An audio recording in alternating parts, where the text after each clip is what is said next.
enlightening and educating our peoples in the Lower Niger Territory on the urgent need to be part of this liberation project of all the ethnic nationalities that are entrapped in the union of death Nigeria has become for them. Following the events happening in Nigeria today and always, I am sure nobody is happy with Nigeria as currently constituted. However, the owners of their respective ancestral lands in the South and Middle Belt formed a strong alliance for the single purpose of self-determination.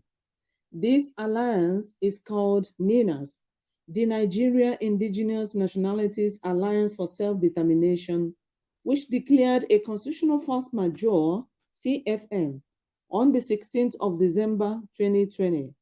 NINAS has three blocks: the Lower Niger, the Yoruba, and the Middle Belt blocks. NINAS cannot be pensioned without connecting it to the Lower Niger Congress. So, seeing and recognizing the enormous good work the Lower Niger Congress had been doing all these years, these few individuals formed a media team to help the Lower Niger Congress bring these messages of hope, trust, and truth to all our peoples in our homeland. These peoples include Anang, Ibibio, Efik, Ishan, Ijaw, Idoma, Igbo, Kalabari, Bini, Itshekiri, Urobo, Obolo, Ogoni, Ogoja, Ugep, and so many others. Join us today and be part of the People's Revolutionary Movement for total freedom from the oppressive and brutal caliphate imposed document called 1999 Fraudulent Constitution. Power belongs to the people. Lower Niger Radio is your voice of liberation.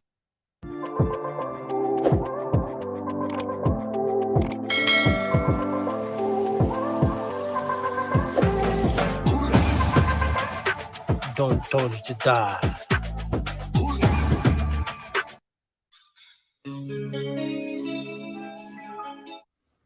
Nigeria government isn't only in bed with the terrorists, but they are enabling them, protecting them, and the president doesn't speak against them because they are his tribesmen and members of Islamic movement that wants to overpower Nigerians and institute Islamic State across Nigeria, not just in the Arewa part of Nigeria. It's unfortunate. Just yesterday, Tuesday,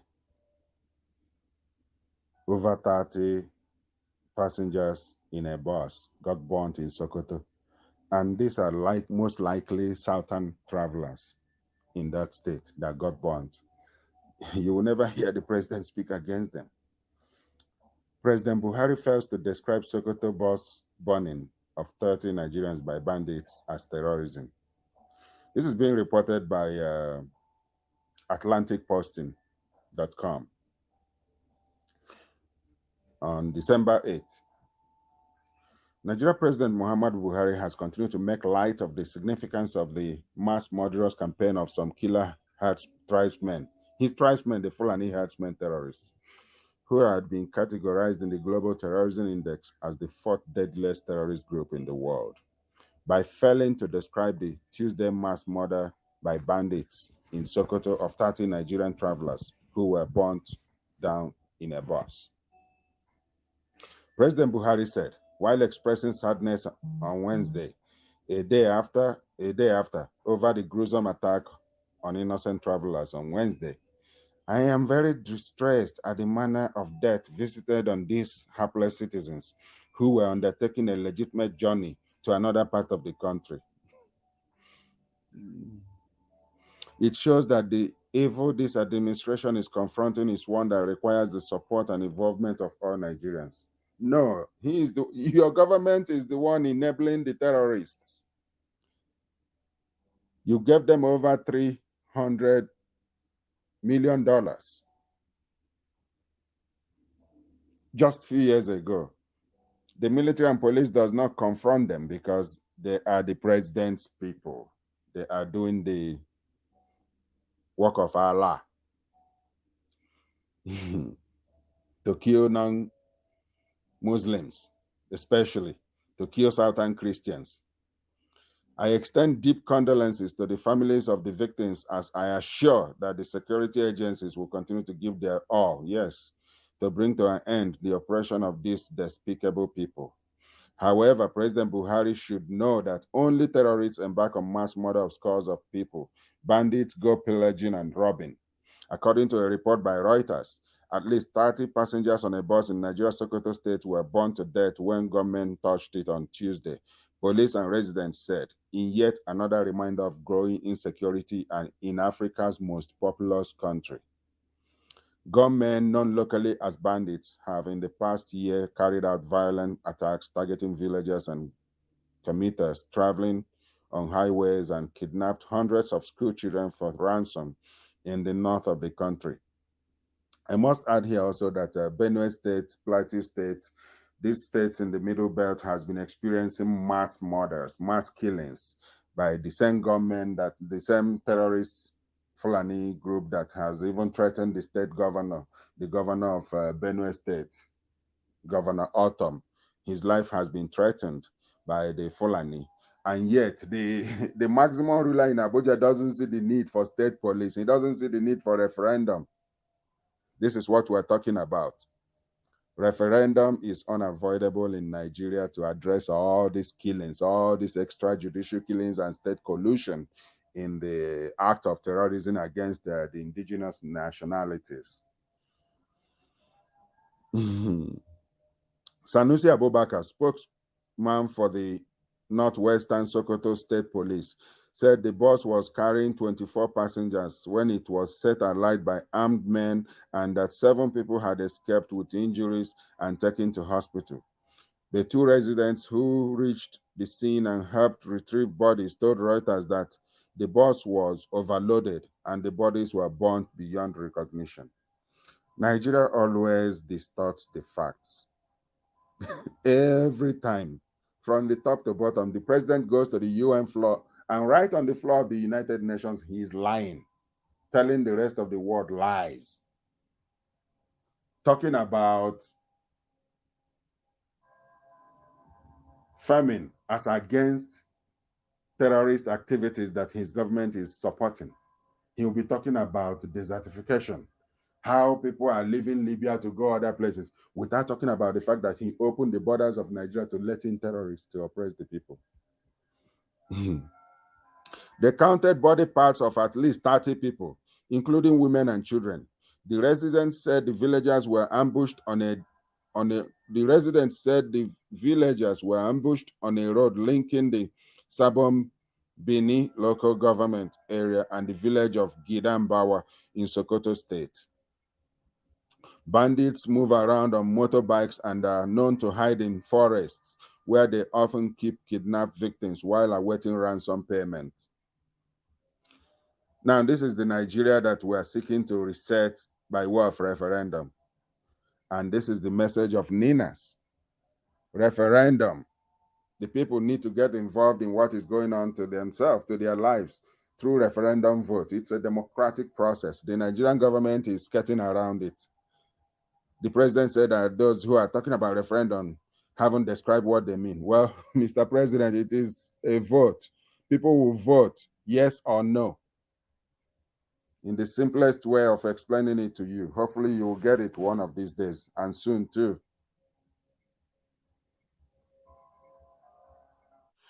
Say no to 1999 Constitution. Say yes to ethnic self-determination. We have a right to fight for our freedom.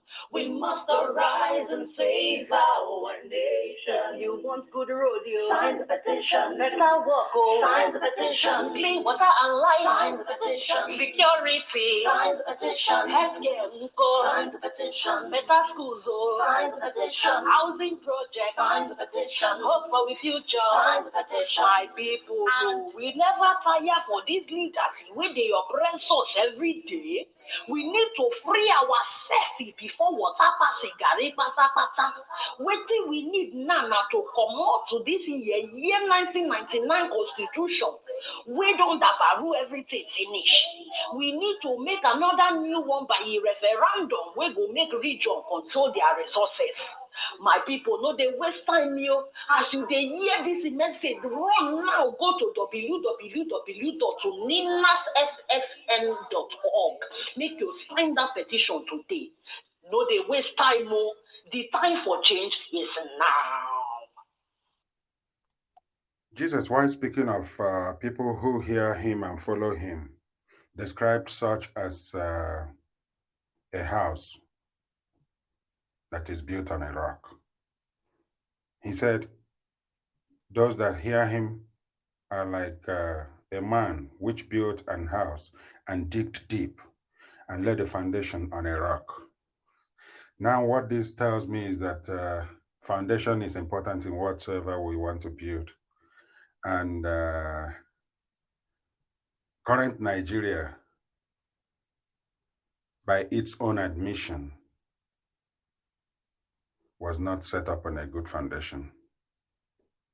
Current Nigeria that is anchored on the 1999 Constitution is on a shallow ground.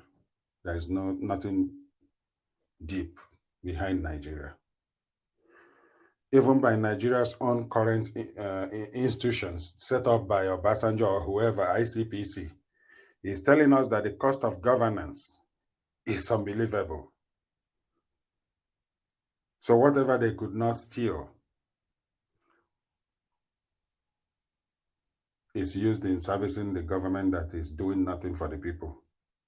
So it says, restructure Nigeria into 6 regions. Budget office tells federal government. The reporters here are Tunde Ajaja, Tope Omogbolagu, and Kayode Oyero.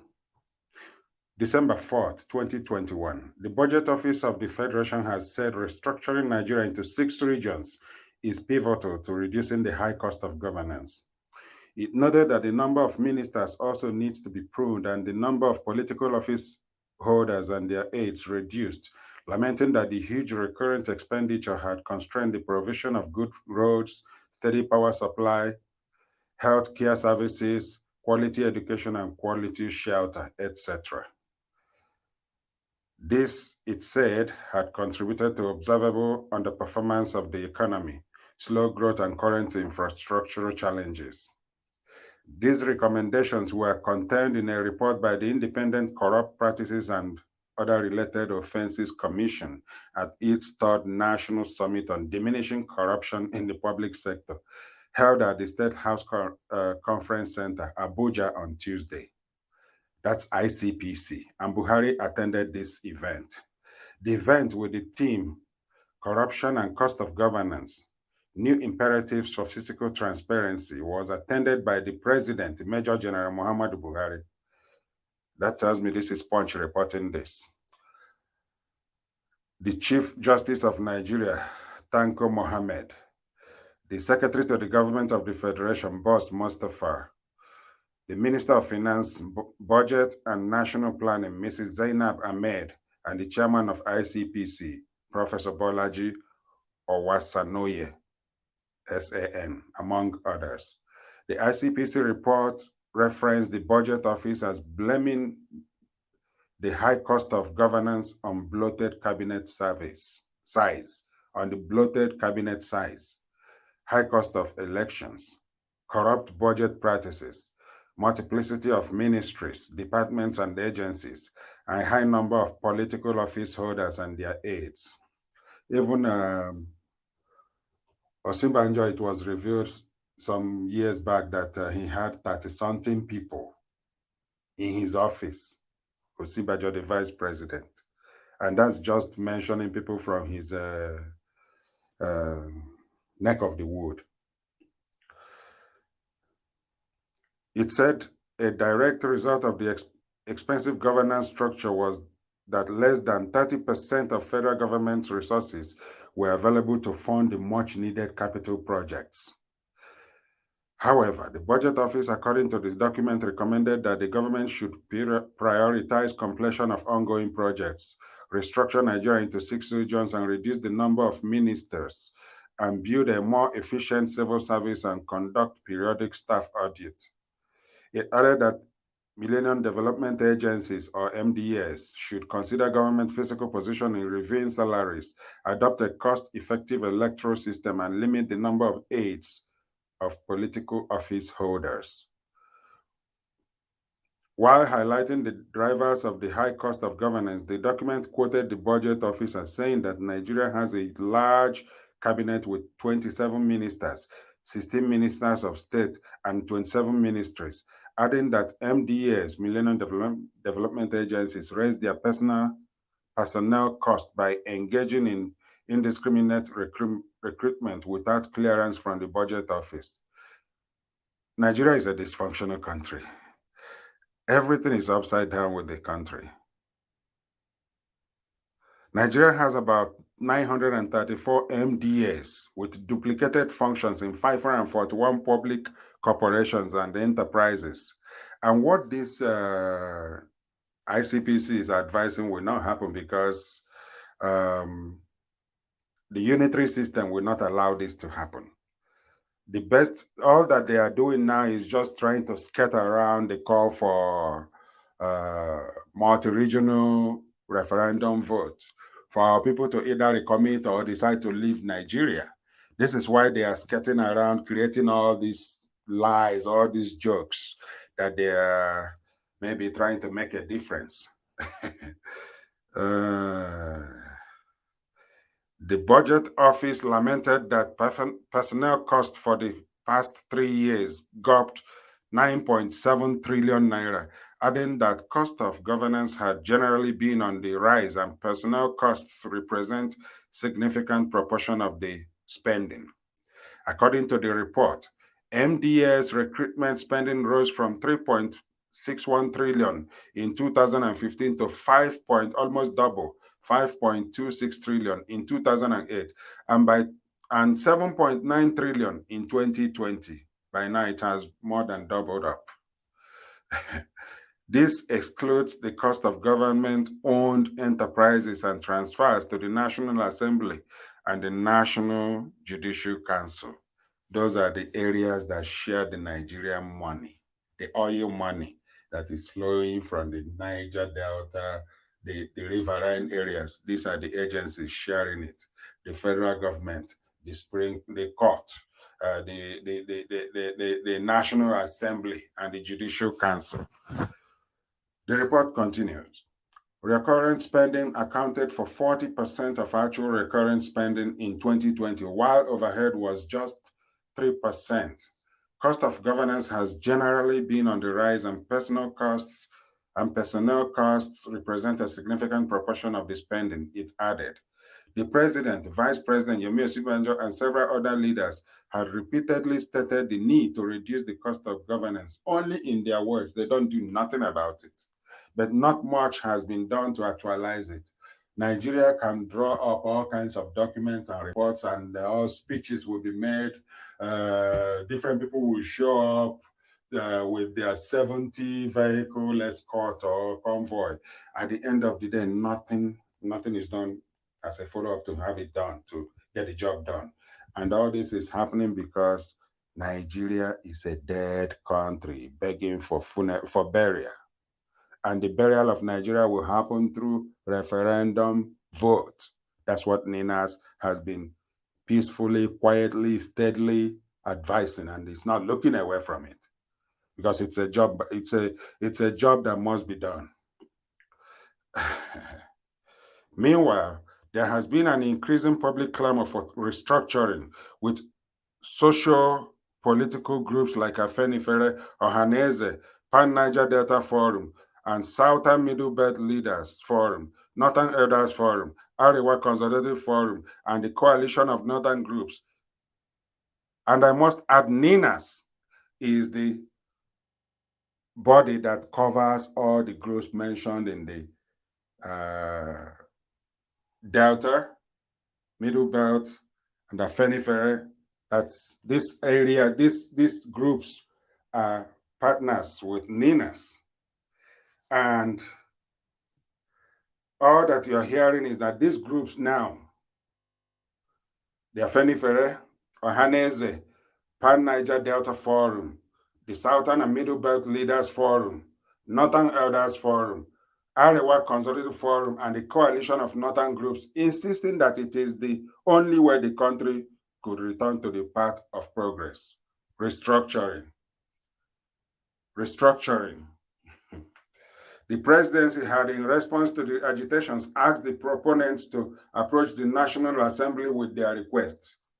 Like National Assembly hold solution to Nigeria's existential problem? No, they don't. We're talking about the Constitution. The National Assembly cannot give us Constitution. The people can.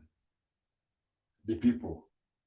Nigerians born in Nigeria or born outside Nigeria, Nigerians that are all over Nigeria, in the Middle Belt, in the southern Nigeria, and in diaspora all over the world.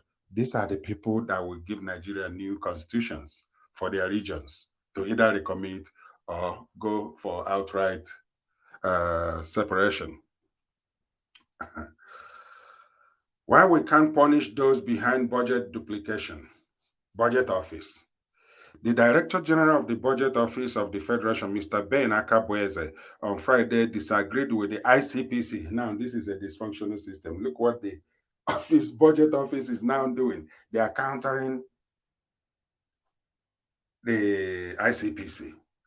Mr. Ben Akabweze on Friday disagreed with ICPC, saying only 185 projects were found to be duplicated in the 2021 budget. Can you imagine that? No shame. And not 257 as announced by the commission. Jesus. He said it was beyond the responsibility of the budget office to discipline those responsible for the duplication because the staff of the MDAs who prepared their budgets were not answerable to his office. Always passing the buck, just like Muhammad Buhari. He continued passing the buck until 4 or 5 years. Then he started ignoring the people entirely. Otherwise, he was always blaming the other government, the government before him. An Islamist. He, however, argued that errors were inevitable since the budget was prepared by human beings. There you go. But that those culpable for the willful duplication of projects should be fished out by the ICPC and prosecuted. Always passing the buck. Dysfunctional country. The ICPC chairman had at the summit said 257 projects amounting to 20.138 billion naira were duplicated in the 2021 budget. That's how money is stolen from the system. That's why there will be potholes all over the road, all over the country. That's why nothing works. There will be no electricity, there will be no water supply, there will be nothing. There will be no social safety net for the people. It will never happen because the country is being run by criminals at every level, from the person you meet at the door to the top, including the presidency, and from the everybody. Something is happening at the local government and in the state offices. It is messed up everywhere. And they are skirting around the call for referendum.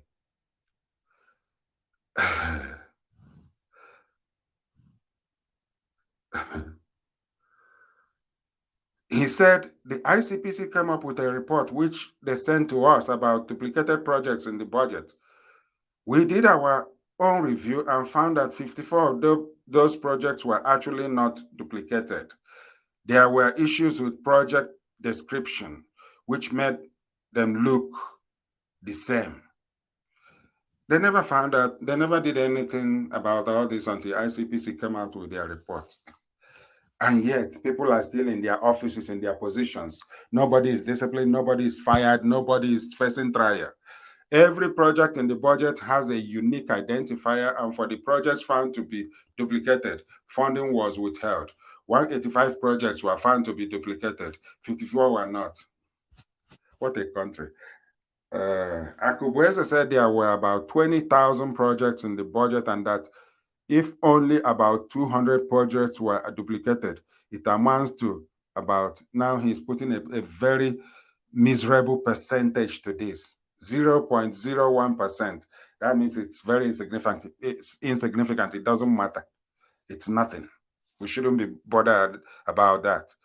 He added that the total MDS in the budget estimate was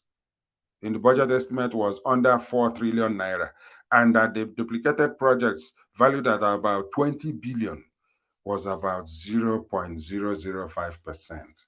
See how Nigeria minimized the impact of their criminality? Government officials. They make it look like it's nothing. He added, every system has a level of tolerance in terms of error. God forbid. It is human beings that prepared it. Some may be erroneous, some may be willful duplication, but the important thing is that there is self-correcting mechanism. The best of systems in the world, yes, have audit attached to them because there is an acknowledgement that something can be wrong. We work collectively with the ICPC, and it is part of its role as correcting mechanism. He, however, said that the budget office was working towards a zero level of such duplications. I said it earlier that Nigerians are never without letters or defenses. They will always try to explain it away. He added, at the level of the budget office, what we do is without funding for such projects, withhold funding for such projects, and to that extent, it doesn't create the sort of problem you alluded to, misuse of state resources. This is one government agency to another, and they have no shame about how dysfunctional they are. As to the discipline of those people, that's outside our own responsibilities. Always passing the buck. We look to the day where we have a structure within the budget office where the budget office can deploy its own personnel across the MDAs to hold them directly accountable. The staff who are involved in preparing this budget in the MDAs are not accountable to the budget office, and we have no line of responsibility to question them. He said the ICPC, with its investigative powers, would invite the people involved to find out if the duplications were willful actions intended to defraud the government or they were erroneous. This is a country where excuses flows from the top to bottom. So, and then moves from bottom again back to top. There is no responsibility by those who unfortunately are calling the shots across the country. And after all this, what do you find? The only option that is left for Nigeria is to go through a binding referendum so that this stupidity can begin to come under check. Right now, Nigeria doesn't have any credible leadership. The presidency is directly involved in terrorist activities in the country. The presidency of Muhammadu Buhari. And so, what's the solution? I will not be helpful if I don't mention the solution here. The solution is a binding multi-regional referendum, and that's what NINAS is helping put together. Buhari and his government doesn't have to do too much now. All they have to do is to seek help, and they will find it. The help is within their reach. How to get Nigeria sorted out. Nigeria cannot self-fix. Like a deeply corrupt government like that of Muhammadu Buhari cannot clean up Nigeria, but he can initiate the referendum. He can help Nigeria get to the right path. And history will remember him for that also, and for other roles he has played so far. Delaying this can only extend the sorrow, the agony, the hatred, the malice, the national disintegration can only become more violent the more we prolong this.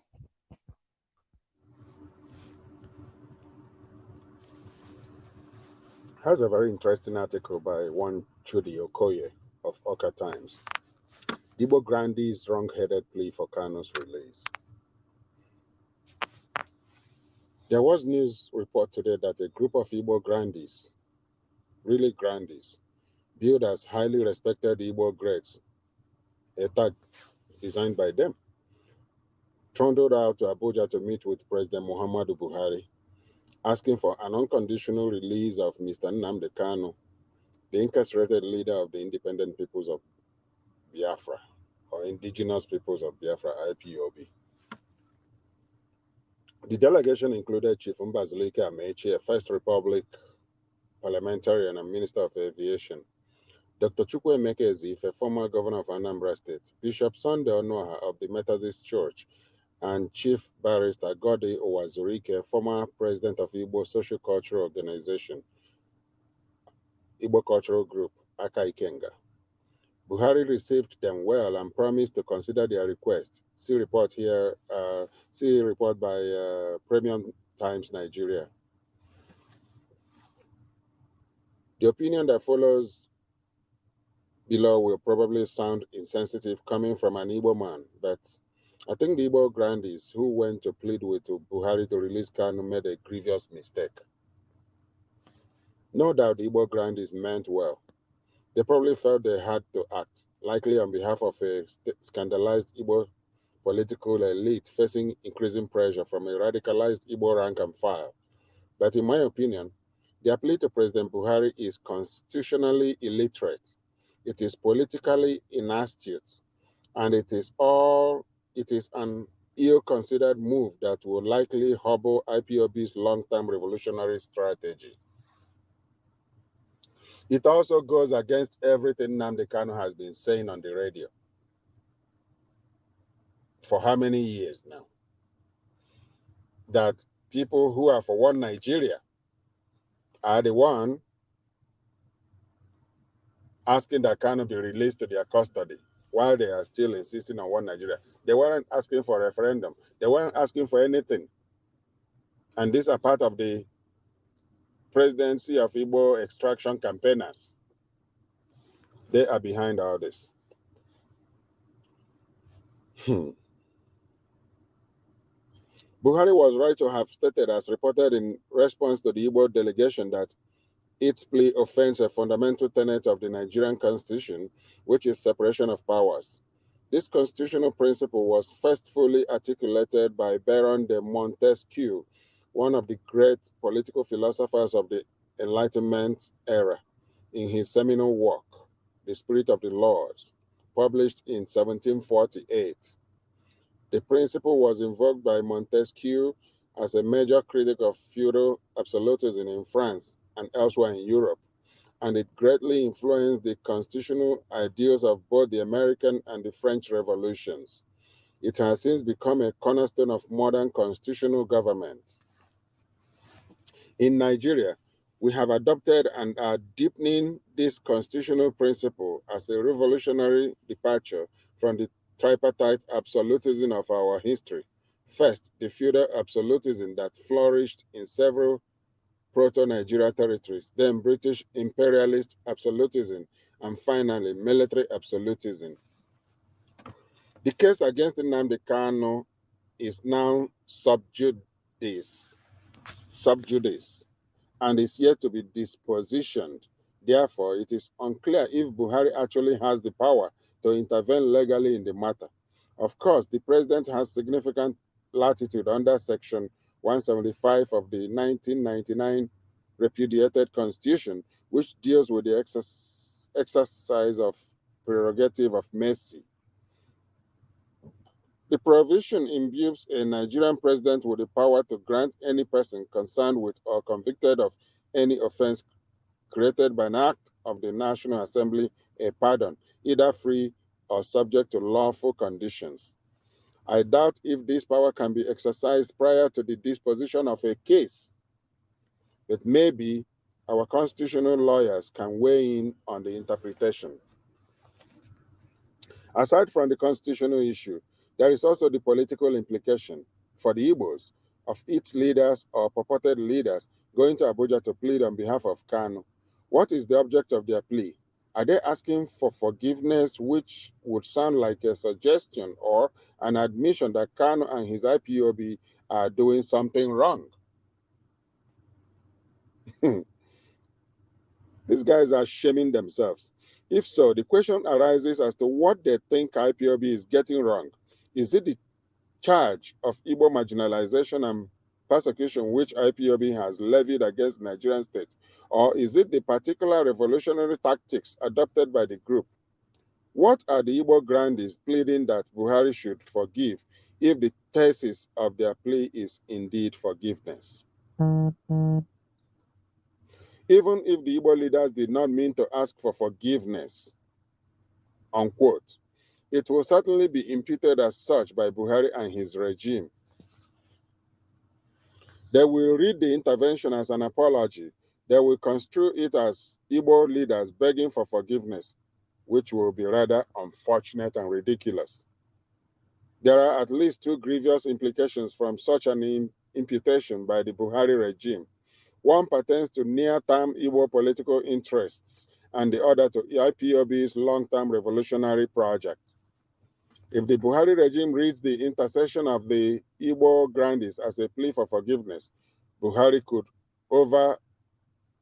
over-leverage his powers under Section 175 of the Constitution to pardon Kanu, but he will exact a heavy political price from the Igbos for the concession.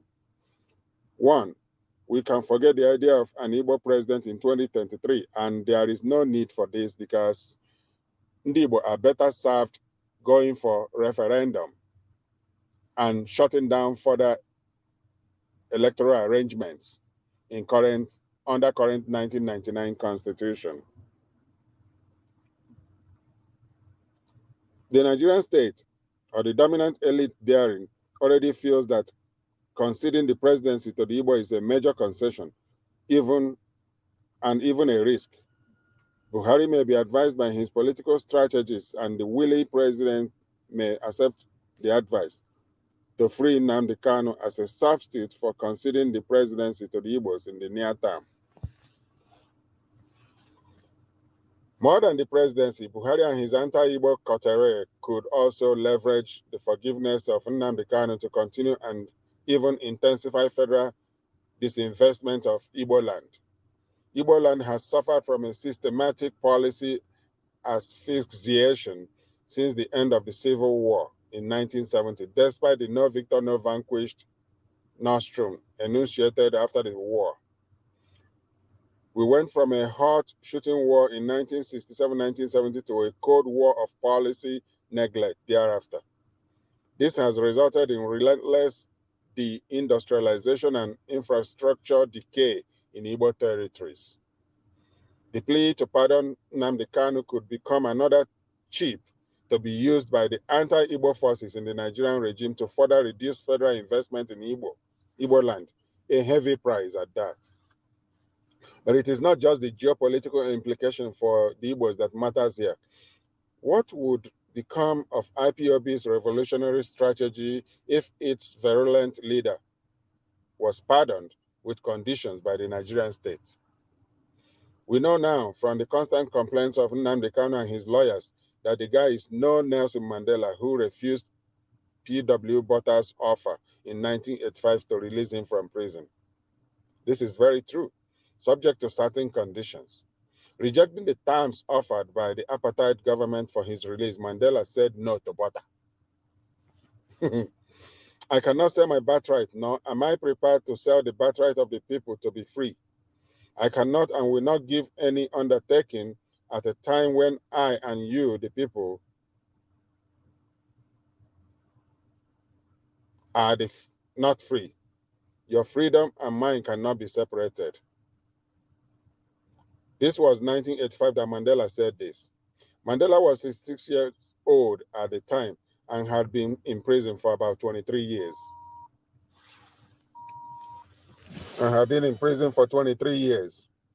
Yet he refused an offer to be freed from prison if it would hobble the revolutionary goals of his party, the ANC, which has to overthrow the apartheid system under which South African blacks labored. But we are seeing now that our Nnamdi Kanu is no Mandela. Since his incarceration, his lawyers and associates have been howling about his suffering. He has used his IPOB to terrorize his own people, undermining Igbo economy, preventing school children from attending school, and generally imposing a reign of terror in Igbo land.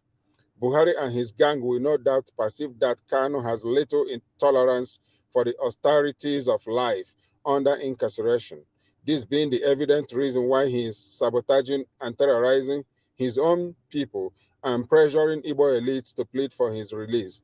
So it would stand to reason that Buhari will impose severe conditions against IPOB's revolutionary quest in order to pardon Kanu.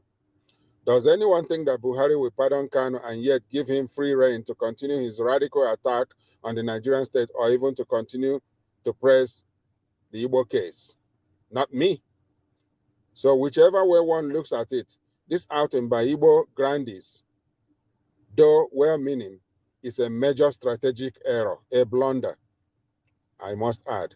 It undermines not only IPOB's revolutionary agenda, but also larger geopolitical interest of Igbo people. It might be better for Kanu to go through the crucible of judicial trial and hopefully come out triumphant. The way he and his IPOB will retain the moral right to continue their agitation, even if they have to amend their strategy. And the Igbo people will not have considered anything in their demand for equal citizenship and equal opportunity in the firmament of Nigerian politics.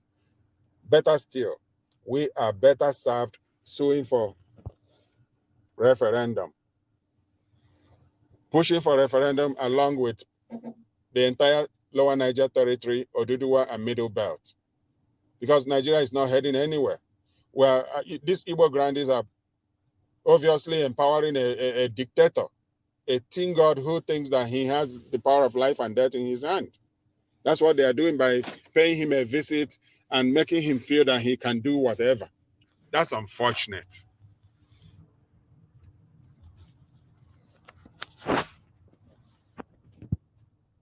The hashtag NSAS report finally here. A lot of people, even though it's not been officially released, it says it brings closure and a step towards healing for some of the victims. Well, so many things have happened in this country that you don't know exactly where to begin to have an analysis, when it does appear that the government actively encourages the killing of its citizens, when the Constitution of Nigeria says the primary purpose of government is to protect lives and property. And I was waiting since 2-3 days to hear one fellow who answers Garba Shehu Garba, who is a principal, is a senior advocate, always defending herdsmen and anybody who kills people in Benue and Plateau. And I haven't had anything that Nigerian citizens were killed. Federal government hasn't said anything. A Supreme Court judge was almost kidnapped and attempted an attempt on her life. The federal government hasn't said anything. The Attorney General is there wishing thin and wishing down what he probably supposes. So, things are getting so confused that the only way to put it is that someday everybody will sit down to a banquet to face the consequences of his or her actions. That is the only preview, that no matter what it is, you must sit down at a banquet, either at God's judgment or even here on earth, to be able to answer the responsibility entrusted upon you by people, and you fail them. Because you are guilty of the good you never did, or you failed, deliberately not to do.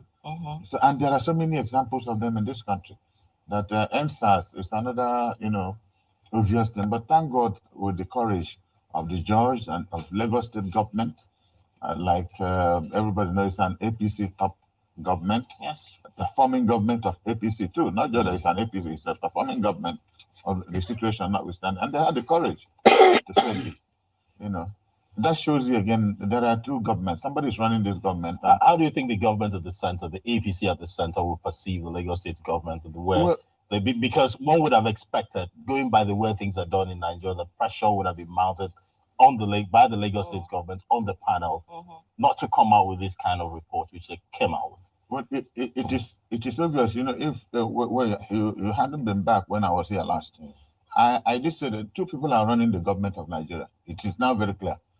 Malami, the Attorney General, and Lai Mohammed, the Minister of Information. Because repeatedly, Malami had done things that, in a normal situation, he should be in jail. The president of this country nominated Magu as chairman of EFCC, and Malami wrote a letter to the National Assembly that he was corrupt. The president resubmitted the name again, and he wrote the same letter again. He's still the Attorney General of the Federation, and the senior legal law officer and advisor to the president of Nigeria. And look at what has happened with the $480 million. Where do you begin?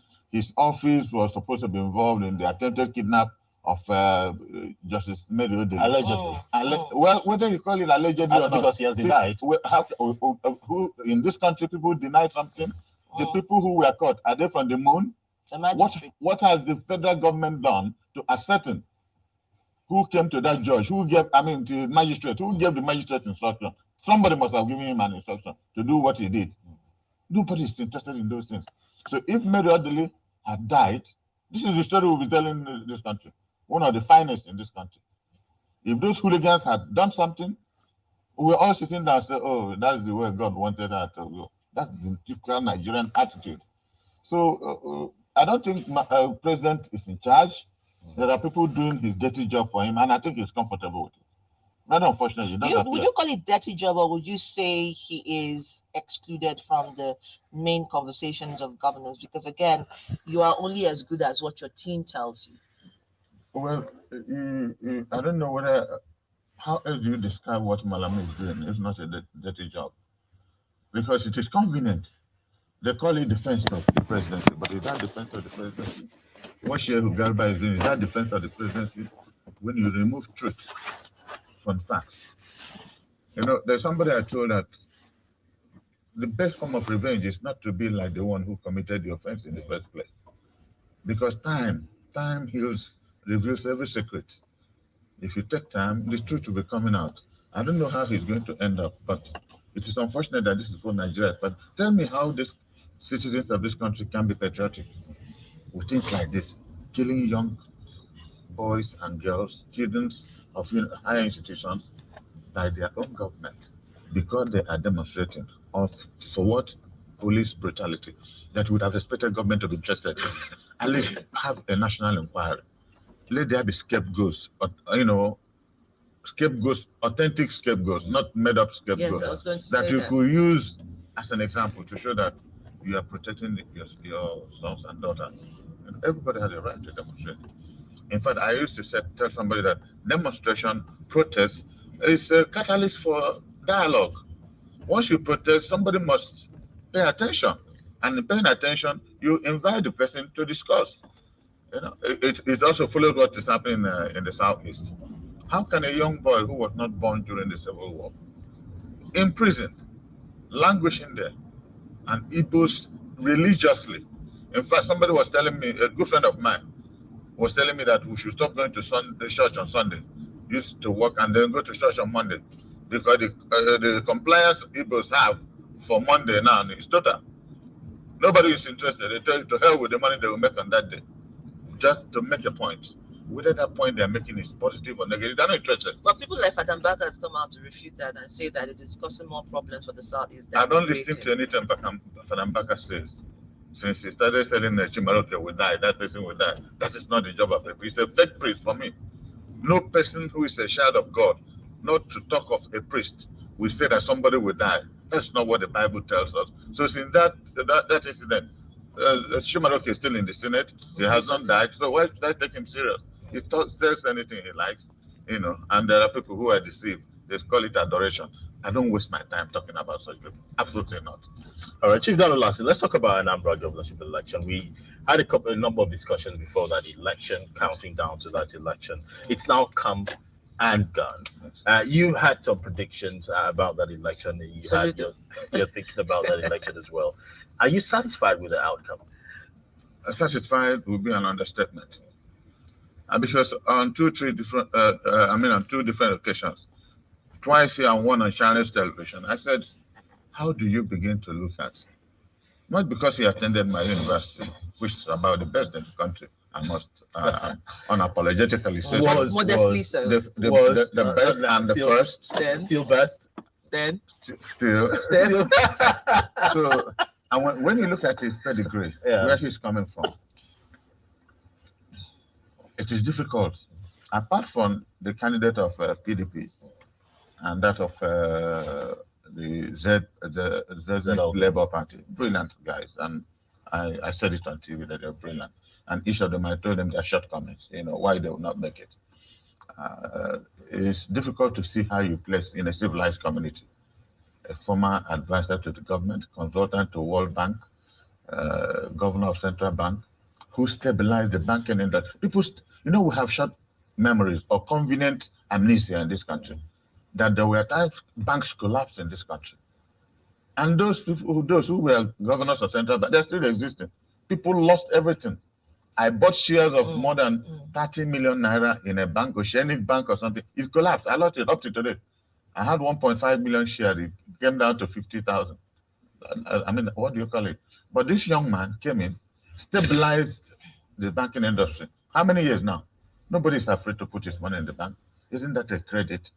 That you believe that somebody like that will, do his excellent best, because he's a first-class student. You don't expect anything less, So when you put him,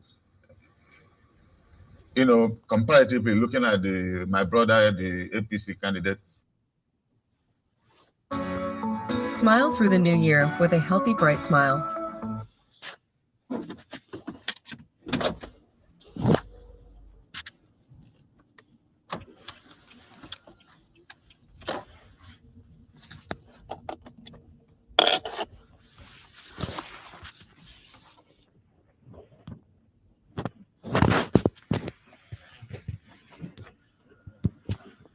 This message is worthy of every one of us paying attention to it. We should be promise keepers to each other, to ourselves. We should say what we want to do, and we should do what we said we want to do.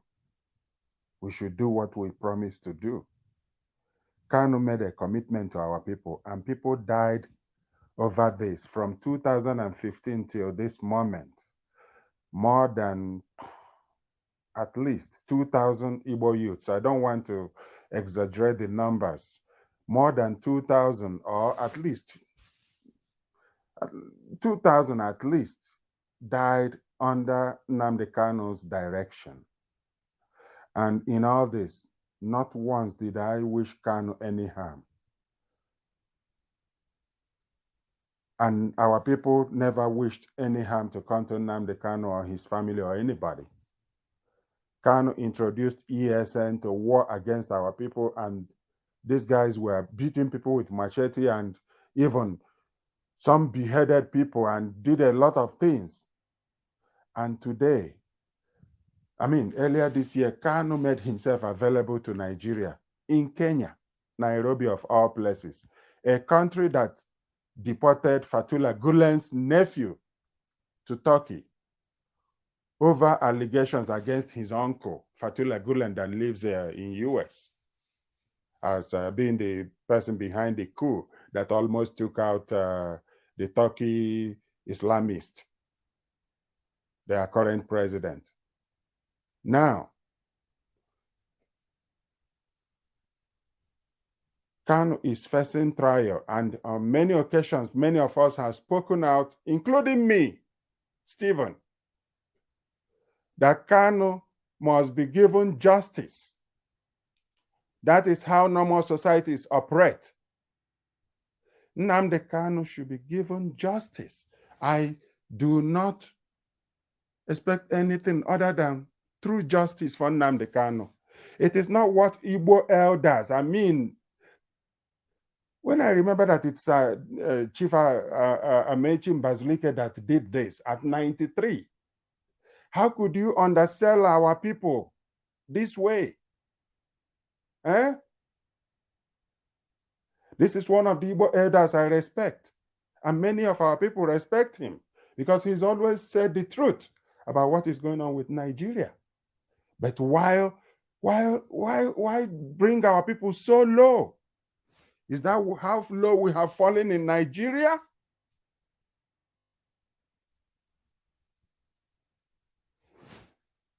Nnamdi Kanu.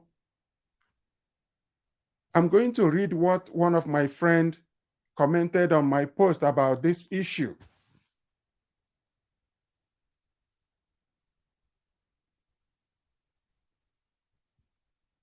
He said, while I object to in all its ramifications, any Igbo person to fall by the sword of any Fulani, no matter his or her misdeeds, I think Nnamdi Kanu should live up to his promise of bringing Biafra to fruition or die trying.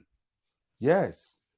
50 Cent in one of his music said, get rich or die trying to get rich. Nnamdi Kanu claimed to have the master plan on how to restore Biafra, and he went rogue with it, sidestepping everybody. He did not carry our people along. He went on his own to set up what amounts to a private army. Anybody that challenges him faces threat.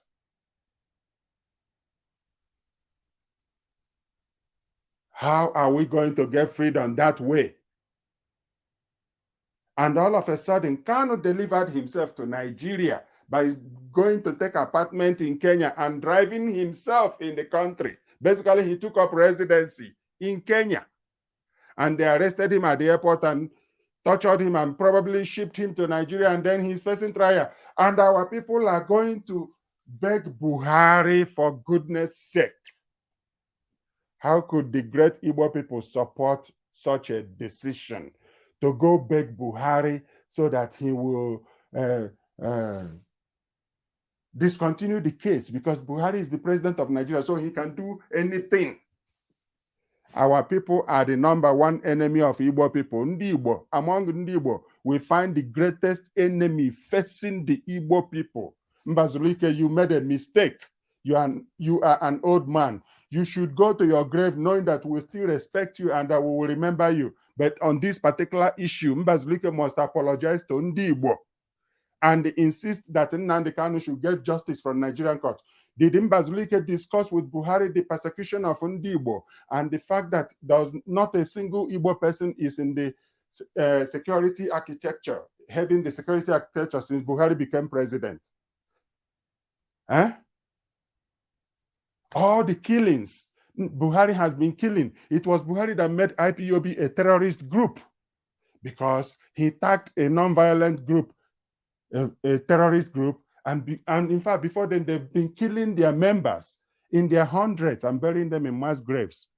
At the end of the day, the group now went rogue, and Buhari rolled more military weapons to our place. There are some people's daughters that are still in detention, little kids, people in their early 20s, young lady, 21, being arrested and being held for months. For what? You don't charge them to court, you hold them in police cell for months, violating their fundamental rights to fair justice and trial. If you arrest them for anything, you didn't charge them, you are holding them in detention for months. People's children. You lock up a lot of our people in jail all over Nigeria. For what? Being non-violent group? You kill them where they are having prayer meeting. For what? To bring out the violent in them, and now they become violent. You even kill more of our people. I do not want to be part of that Nigeria. A lot of us want to get out of that Nigeria. We are asking for a referendum, but not according to Nnamdi Kanu, but according to the Lower Niger Congress and NINAS, Nigeria Indigenous Nationalities Alliance for Self-Determination. That is the way to go. Not the crooked, roguish, individualized Biafra franchise. That is what it is. It is about Kanu and Nnamdi Kanu, nobody else. That's why over 2,000 would have died, but Kanu cannot go through the court and prove to Nigeria that Nigeria deserves to break up. Be alive saying it because we're asking that you receive justice so that you go through trial and expose Nigeria, because Nigeria needs to be exposed. If you are really for the freedom of our people. I'm not saying this because you are in jail, but I'm saying it because you committed yourself to this. Many died as your house was being raided. 2017, September 14. Many of our people died in your father's house after you already left the house 24 hours before the military raided the house. You and your family members left but other people died from our communities, from all over Igbo land. Eh? Why? Why humiliate our people by going to appeal to Buhari on a matter that is in court? So we are encouraging Buhari to do whatever to continue, like he removed the Supreme Court Justice, Walter Onogen, who could have become the Supreme Court Justice, Chief Justice, and put Tanko Mohammed, the Sharia Supreme Court Chief Justice. Now, Mary Odili is about to succeed this Tanko Mohammed, who I understand is very sick. And they sent police to raid her house at Abuja. And you are telling us that he should go and withdraw Nnamdi Kanu's case? It is an opportunity for Buhari to be exposed. Kanu has an opportunity to expose Nigeria more. His trial should be made open. He should tell the truth about Nigeria in court, since he is already in the court with them. We insist that he remains safe, that he remains healthy, that nothing happened to him. He's our brother, yes, but he should get justice. That's my stand.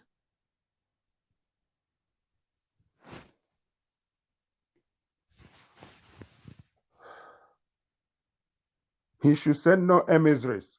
He should object to any negotiations on his behalf that exclude referendum and self-determination for the cause he numerously told us that he is willing to die for. That's the promise we heard and queued up, including me.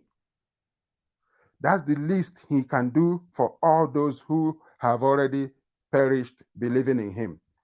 I went on protest in the city of Calgary twice. One of the protests, I was standing alone holding Biafra flag and the snow was falling on me. It was freezing cold in this city. I led protest. I spoke at protest. That day, the Kurdistans were having their protest also about their separation from, like the Kurds, separating from northern Iraq and northern Syria. They held that referendum.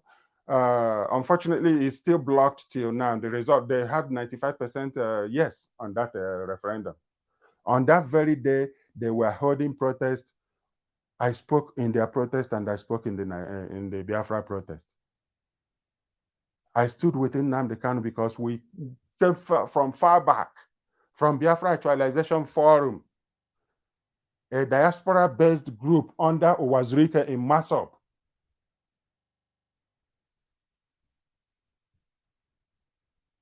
I spoke with Nnamdi Kanu after he came out of Owazurike's detention, 7 days detention. He told me that he is deeply committed to the cause of Biafra. I believed him.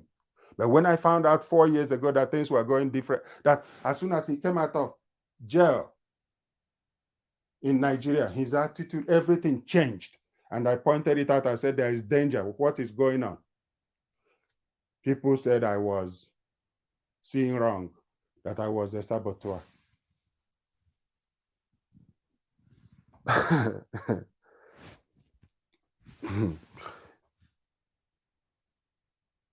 In fact, to go cap in hand begging the imaginary Buhari, remember he said Buhari is not Buhari, that it's a clone. We're not even going there. But the imaginary Buhari, to release him, is shoving it into the face of the Igbo, adding salt to injury and rubbing it in. And most brutalizing is the fact that those who are leading the charge to have him released are the very people that got us all in this mess. First Republic politicians and their new age compradors, like their new age compatriots, their fellow co-travelers. They got us underwater and now they are still looking forward to their accolades and essence. Rubbish. That reminds me, if Amechi Mbazulike was aviation minister in the First Republic, it means he worked with Zik. So he is still trying to subjugate us in Nigeria and make us look inferior to the Fulani. when we are talking about referendum vote to get out of this useless, baseless, better than dead. I mean, Nigeria is better finished dead than remaining a country, because it's an apology to what a country should be. 3 million barrels of oil every day. And yet they are borrowing money. They are still receiving aid from a lot of, even Togo gives Nigeria aid if we look very well. Nigeria is a beggar nation. Nigeria shouldn't be in existence. Look, everything I'm saying is my opinion, and I quoted a comment from a friend, which is a post on my page. Nigeria is unworthy to exist as a country because Nigeria is a crime against humanity.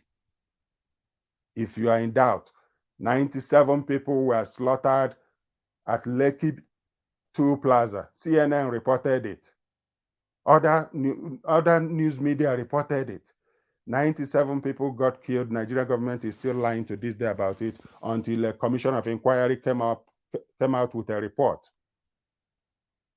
November 15, just last week, that 97 people were killed in a 306-page report. The military and police killed people, removed their corpses, and came back to wash away their blood in order to conceal evidence. How can such a country have a future? It's impossible for Nigeria to have a future. It's absolutely impossible. Referendum can save Nigeria. If you don't go this way, if Nigeria don't go this way, greater danger lies ahead of Nigeria. Because what you are asking, hold on one minute, is that this constitution should not be. And you expect that a total overhaul. Let me finish. You want a total overhaul of this constitution, and you liken it to the South African appetite. Okay, tell us the process to get into what you are saying, because the president also, do not forget, assumed office, or all the people you expect to do something about it, assumed office based on this document. So what is your practical step to getting this done? South Africa in 1990 came to this bus stop where we have just arrived. The sitting government that was elected, and there was a parliament, Frederick de Klerk, he now, for the first time up to that time, accepted that the apartheid constitution could no longer be the basis of the South African society because it was imposed by a white minority to take the lands and the rights of the blacks. And that is exactly what we have here. They just lost their land and their oil and gas to Nigeria because some military president under Gowa seized it by decree. The Lagos port belongs to Lagos people. Nigeria takes more than 2 trillion naira from this port every year. But from independence to date, not one controller general of custom of Yoruba origin. And therefore, if Gani Adams now says, how did we come to this? And he pick up and the discussion that should be holding is one in which the government of the day will have to accept that this apartheid constitution can no longer be the basis of Nigeria. We are not anarchists. In the suit we filed in 2007 against the constitution, we asked the court to give an order that will compel them within a period of 18 months to remain in office and work out that discussion that will lead to a new constitution. That's not too much to ask for, because South Africa did it. They accepted that the apartheid constitution had to go, and they called everybody. Now, it's relying on them to work out a new constitution.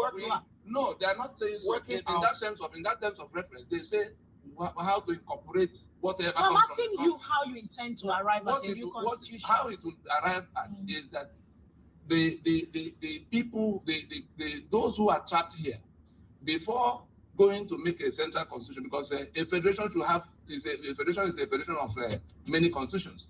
Up to 1966, we had 5 constitutions because each of the federating units were like countries of their own that were now coming to cooperate, like Germany and France and Portugal doing European Union. That was the kind of constitution Awolowo had to manage Western region. That was the kind of constitution Obara had to manage Eastern region. But some people woke up in 1966, threw all of those things away, and now locked us into this unitary arrangement. So we're saying that the first step is to ask those who will come, because tomorrow morning they will now begin to announce the names of their friends who are going to meet. We are not going to pay any attention to whatever government does.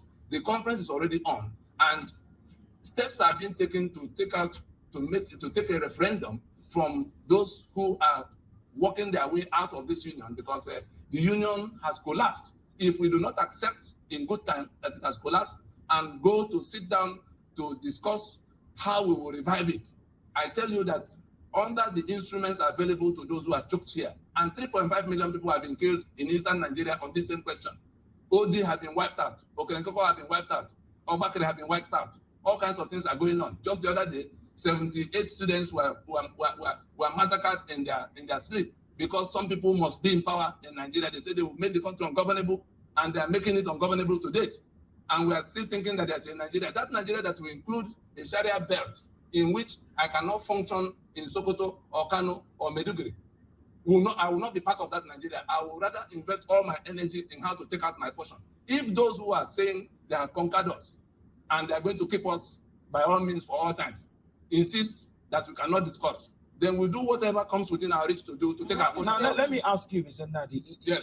if at the end of the day we're having reactions from Afenifere, for instance, we're having reactions from Ohanes and Igbo, we're having reactions from Arewa Consultative Forum, been with all how of them. be it speaking, saying that they do not, they will not agree for the name sovereign to be added to whatever conference. Now, let me ask you, would you say that these groups do not represent the blocks which they say they represent? They do not speak for and the people. If you do not agree with their representation, who are the people that you are talking to at this, at this point about back to ethnic 75%?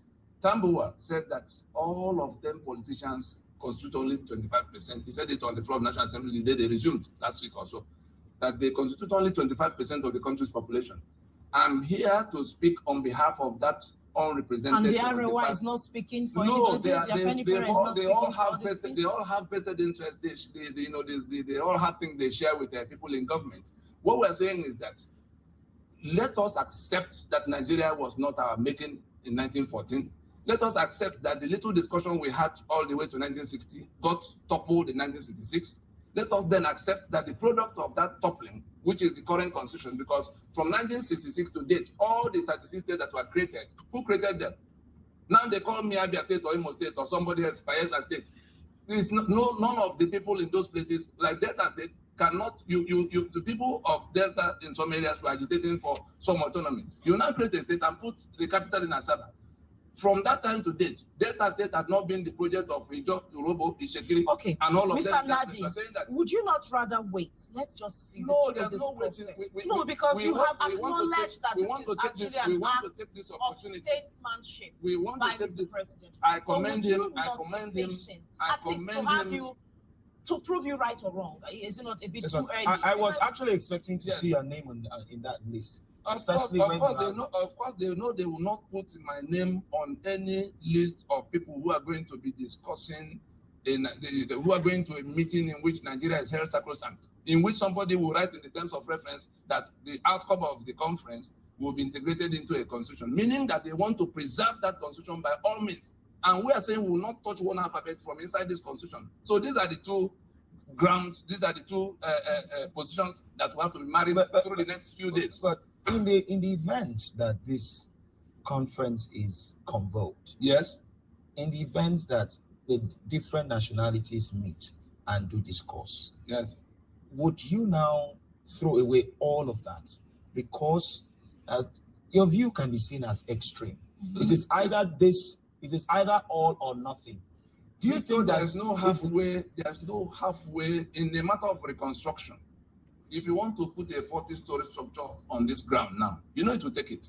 But the first thing that will happen is that bulldozers have to enter here to level it, to be able to put up a new structure. Anything that is built on this foundation of falsehood, and if you let us take it down to our people, in saying that we the people, we're saying that we have submitted by ourselves. So it's a forged signature by which Nigeria is selling 3 million barrels of crude oil every day and sharing the money, $250 million every single day in Abuja to the exclusion of the owners. If you come to the provisions inside the constitution, you then begin to see a chapter 2 that provides for all the good things of life, but a clause in section 60, and shame on the lawyers in Nigeria, including the justices of the Supreme Court, that will hold this document up and say it's a constitution, because those who wrote it had taken all of the content of the Treasury as their own by that provision, to say that nothing is for the citizen except as they deem fit. That is the unjust. So, Nadi, before we let you go on this segment, like Victor asked, and yes, it's the heart of the matter. The thing to do is to allow the ethnic nationality and have this discussion without what you are saying, them, and this scales through. If somebody, what does that Abata held a conference, but Obasanjo held a conference. What happened to them? Because somebody sat in Abuja, like David Mark is sitting, to tell us that it is how they do it that we have to accept.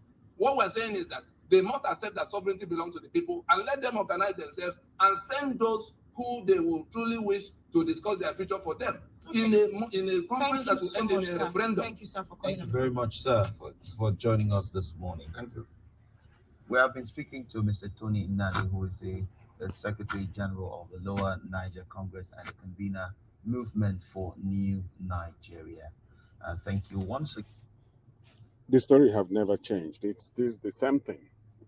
All the cosmetic measures being applied on Nigeria to make Nigeria, to get Nigeria going, is not working, because everything that is being done by the senators, by the members of the House, or even executive branch or the judiciary, they are all skirting around the fact that the foundation is faulty.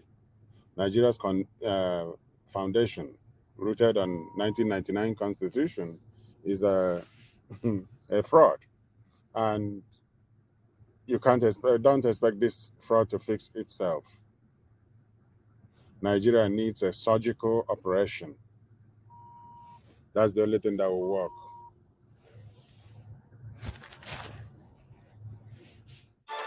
Where do Christians suffer the worst persecution in the world? Nigeria. China, Iran, Somalia? International Christian Concern has just unveiled its 2021 report on the top persecutors of the year. ICC lists 3 top persecutors this year: the worst country, worst group of persecutors, and the worst individual persecuting Christians. Well, joining us to discuss this year's list and to explain about what's happening around the world is ICC President Jeff King. Jeff, it's good to talk with you again. So let's get right into it. The worst country persecuting Christians this year. Surprise, it's not North Korea. Which country is it and why? Well, yeah, Kim Jong-un, North Korea, it's always going to be a top performer, right? But what we looked at was like how many Christians are being killed presently. Is it a problem that's not addressed? We chose Nigeria. It's a surprise for a lot of people.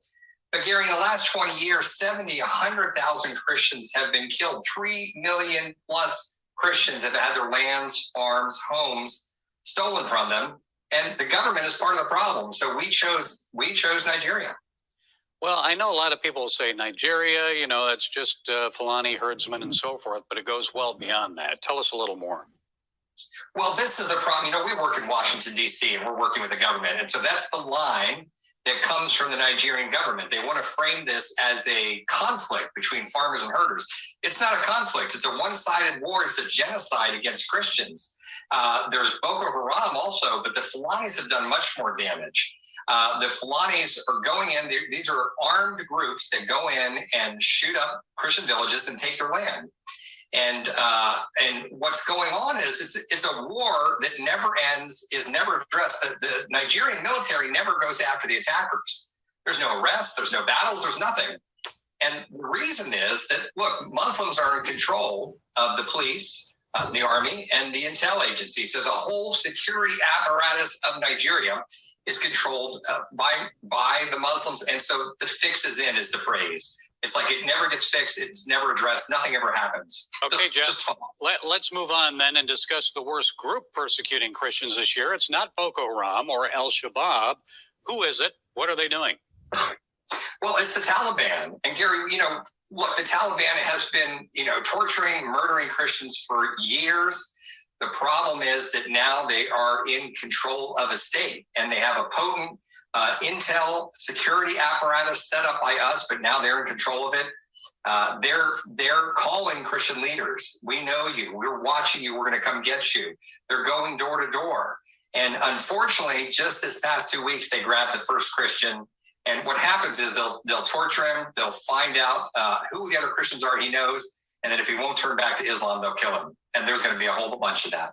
Well, a lot to pray about on that. Now, the worst government leader or person persecuting Christians, it's not Canada's Justin Trudeau for shutting down churches and arresting pastors during the COVID pandemic.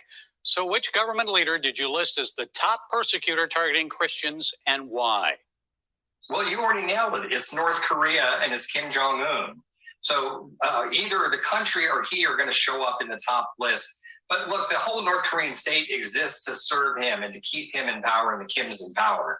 So we chose him as the individual doing the worst job against Christians, doing the most persecution against Christians. I think people know it, but look, if a Christian is caught with a Bible, if they're a real Christian, the regime will take 3 generations of one family and stick them in prison for life. And these are prison camps that are designed to slowly kill off people. And of course, we know that you have to worship the leader there. Juche is their faith, and that's worship of their leadership. I know there are many other countries of concern, especially, let's say, India, where attacks against Christians are on the rise. Tell us what's happening there, Jeff. Well, India is especially disturbing, Gary, because India has a constitution that guarantees religious freedom, and they have a tremendous track record. But what's happened is you have some hyper-nationalists, some fundamentalist Hindus that have gained control. The Prime Minister Modi, is a radical Hindu.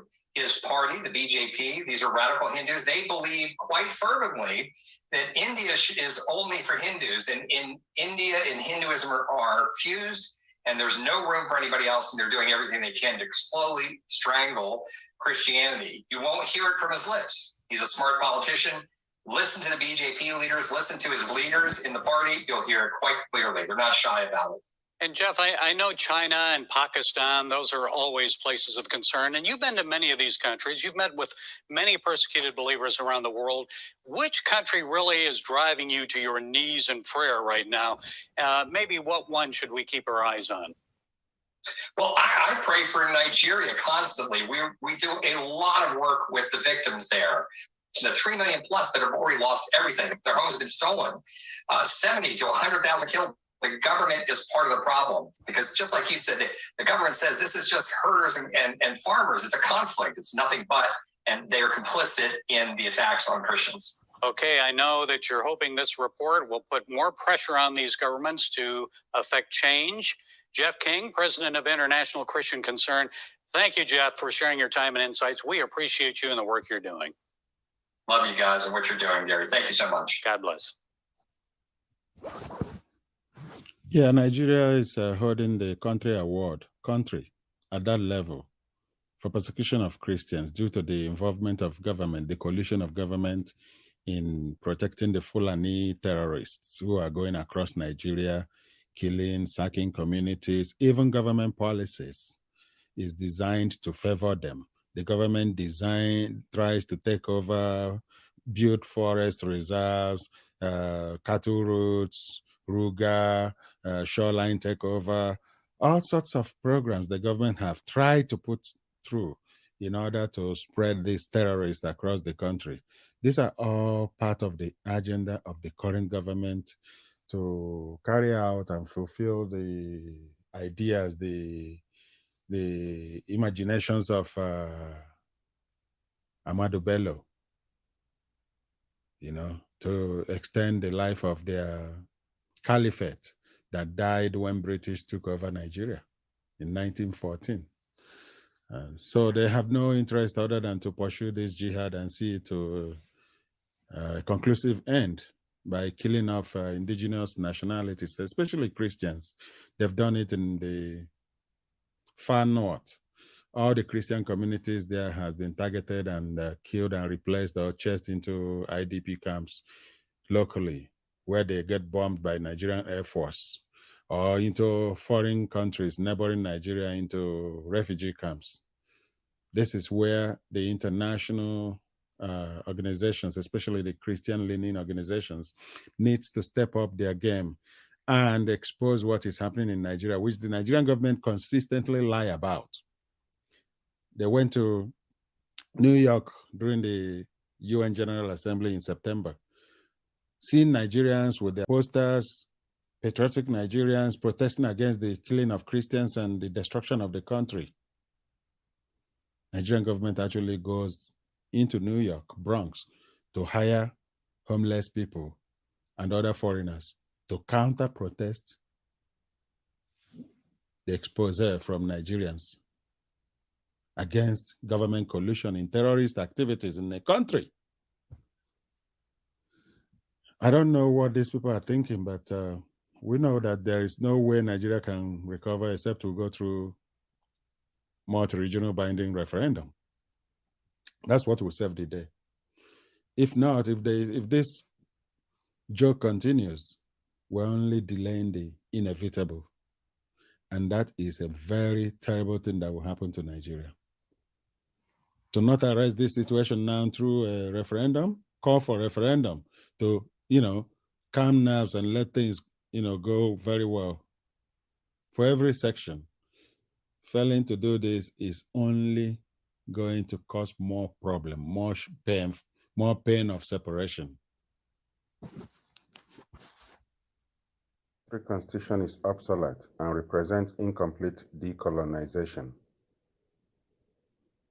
By Ndidi Uwechwe.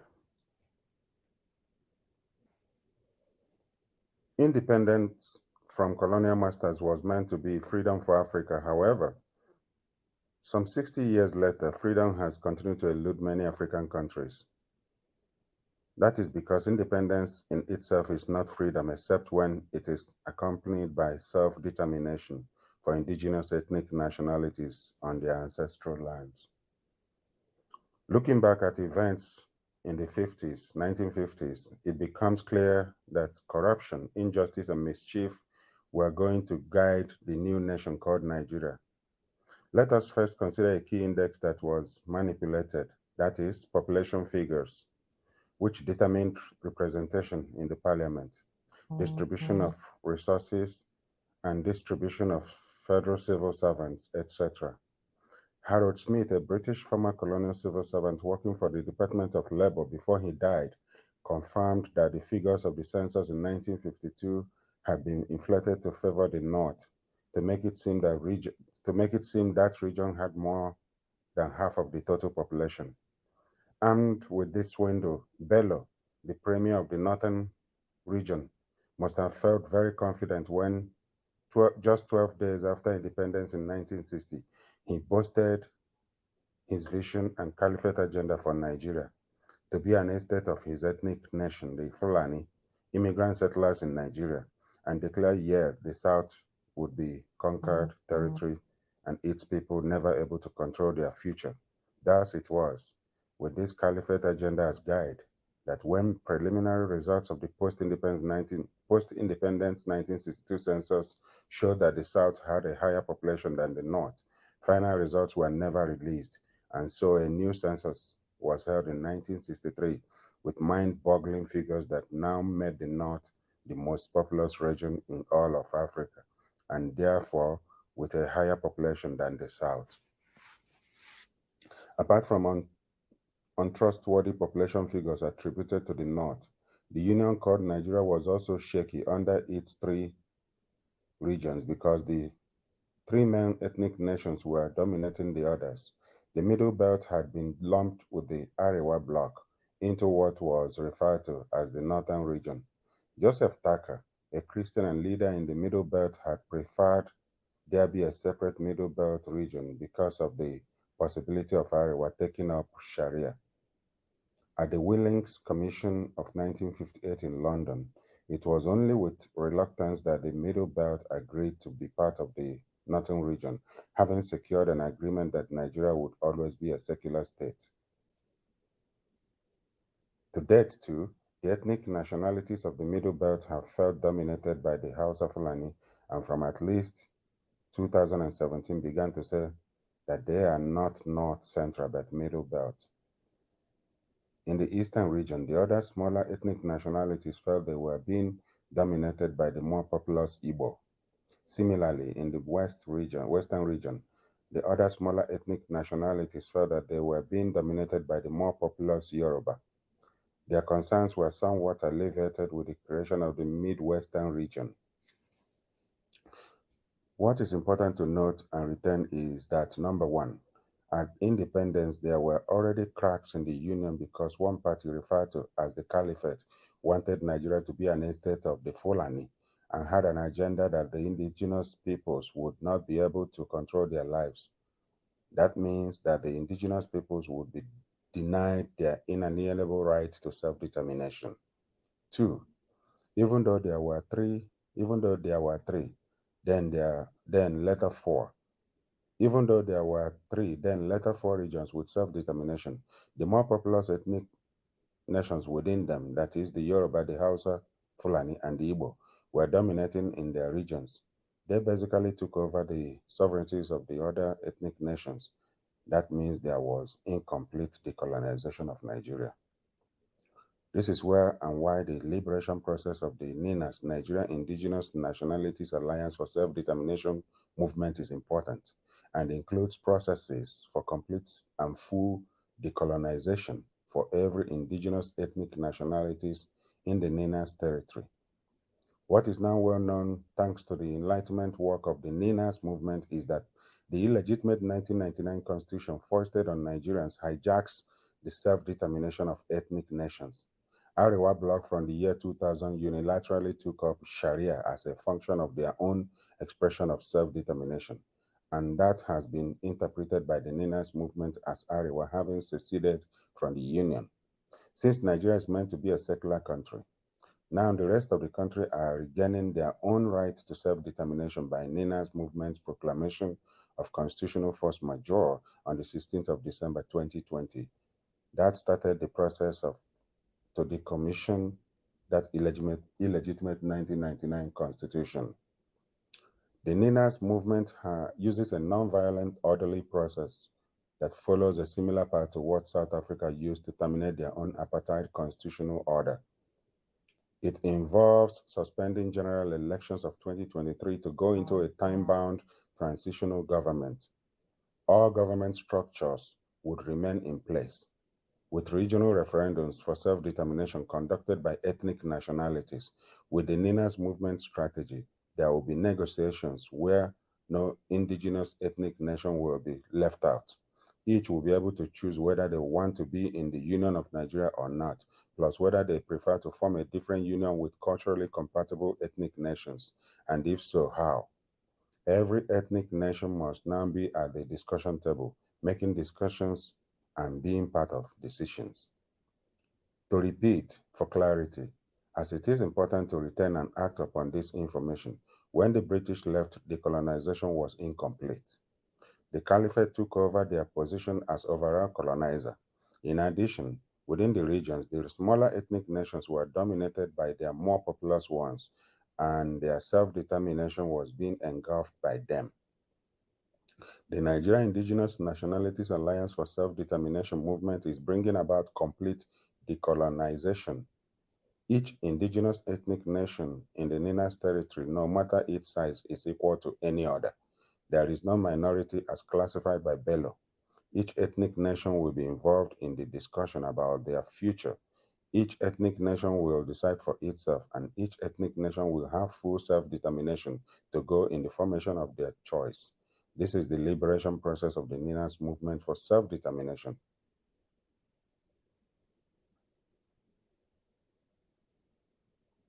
For more information, check www.ninasvoice.org. Thanks for listening.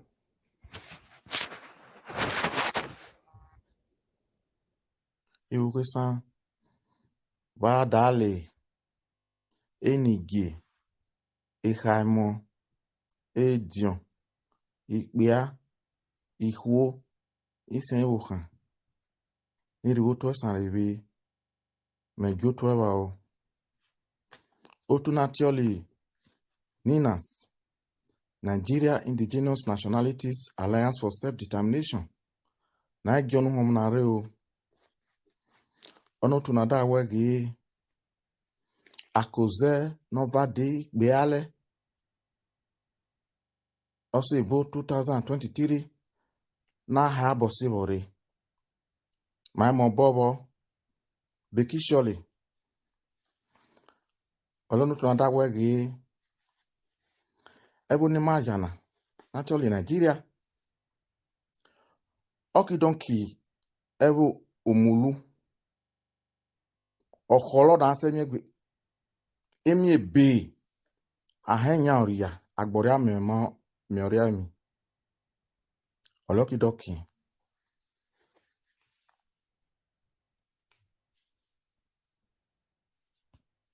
onu tunani na sida wegi ebare chabebu ne botioli constitution ole mani santioli ebuhi ye ebi omulu no ogi ole vuole wala esa mata wege era de nyaura ono kukwole ola ka hia siwori so that odia begi onorana ole oni constitutional ole ebuhina ole aka hia siwori ole aka hehe akwesegi aze alwe akuze ramde wege oge no rivi onebuhina me that time aba kpokpano onebuhina wege mane nya oto naturally indigenous nationalities mamu ahụ ni ihe Abuja nire a enyama ogiva ge onebuhina maye tali maru bobo gi naze nire Abuja ne a enyama ge ebere wotori begia igo efe no ruboto emioko igo humo na koko mayeri ahụ ni na nire ame mali oru eke no ebuhi naturally constitutional bobaki no ma wako ta o ma mi gumada sikoko wegi ma mu ahụ no suma ma mu ni na ebi ma mo weke oto igo humo na ame mali oge mare ni na olezo no ruboto ogia ene doni go mu no rebegia ami bakia na ye anoru eke no buhi na wegi ono gbebera ohi akigbolasa ma dagole ge ami bakia na ye igo na rekoko ma igo humu na rekoko igo na rekebe ebe efe no ruboto amujo bi center natural Abuja eyego mu ewo gali one buhi na natural constitution already ahụ na ndamege ekisi ewa ara ami bakia na ye ogine iwege ma na mo boy gbe ma oda ka komunya asabo himegbe uwabe owaye kiale ewara sabo yonu wabe eye mi wena uha me fi woto ofi woku uku mu fie gerebegia aya sabo na wujede aware wege nya ge ma sabo na wujede ewa wo gboria aya sabo miole igwe kiri okuku awu moni egwana ro mu igo nina anone bi onebu hina oyeri ahụ nina eli na sita wege owake mare diro anye osas onu sena osacha sebirio olida wege ukpede ni eneribi ugie uki igbeva alukpe nebocholi 2020 onu tunina sinanda wege onebu hina actually constitutional okiki igbugen na abo onu ebo no sma actually Nigeria na igbugon ki na abo abadaki wo hiene na tari ina sabo arigbe na hia da odo ke action sole ase me ba lu onebu hina ni igbugo ki na nya ni na si wege ebe omulu no ebe hoge no ole ada wege ase elu akuze ramde alu akuze ina zeni onebu igbugo na no hoge vuana ole na si the vegwo ole mada wege oke na remiege ayelu akuze o baby. Our dad woni, my say ati alo akoze o. Ono homo ni na sigeri. Wa ha possible do egbe dam egbe fuwa do. Me go to about. Ninas, where we came from, where we are, on the road to freedom. Today, we speak of Ninas, but know that the struggle for the restoration of our sovereignty did not start today. As a matter of fact, the struggle started almost as soon as the sovereignty of the ethnic nationalities was stolen by the imposition of the 1999 Constitution, which maintained a unitary government. With the end of the military regime and return to democracy, there was great hope that the country would be returned to what the people had voted for, and that existed prior to the military intervention in 1966. The hope of the country was dashed when, instead of a return to a federal governance structure with multiple self-governing and autonomous government with their own constitutions, the government was kept centralized in a federal government that kept all the power, the assets, and resources of the ethnic nationalities. Making things worse, this so-called constitution was not put to a referendum, and so was not made by the people. Deprive the citizens of their right to benefit contained in Chapter 2, made federal character unenforceable, gave the lion's share of the oil and other assets to the far north through a federal account sharing process that was exclusively weighted to favor the far north and make corruption official. Let me take you back over 2 decades of our journey. It all started when the military regime of General Abdul Salami Abubakar imposed a unitary 1999 constitution, which in turn was a wholesale rival of the 1979 constitution that was also known to be a victory charter for the Nigeria-Biafra War of 1967 to 1970. When it was made public a few weeks after inauguration of General Obasanjo as president, a better half of those in the legal profession gathered itself at conference and, without much ado, recognized the flaws, loopholes, and selfish intentions, then concluded that the Constitution was not legitimate and would not lead Nigeria to any form of advancement. It was important that the mechanism or vehicle to set up a countrywide rejection of this forgery of a constitution was put in place. The journey commenced when, in 2004, the Pro-National Conference Organization, PRONACO, was established to revoke the damaged federal constitutional basis of Nigeria. PRONACO being the People's Sovereign National Conference of Ethnic Nationalities in Nigeria, convened in all ethnic nationalities, and quickly mandated its representation to go back to their people and to come up with ratified draft of how they would want to participate in the Union of Nigeria. The conference sat in plenaries across the cities of Lagos, Port Harcourt, Enugu, Jos, and Kano, then returned to Lagos for the final sitting, and in participation, conveners in the likes of Anthony Ehanuro, Wole Soyinka, Chukwu Emeka Odumego Ojukwu, and similar leaders across the territories. This resolution was an agreement derived from the Composite People's Constitution as presented and defended by ethnic nationalities representation in those sequential conferences. And it is important to know that there were observers from the international community, including the US and European Union observers. In August 2006, a delegate from Castina moved the motion for adoption of the draft People's Constitution that emerged from the 29-point resolution of the conference.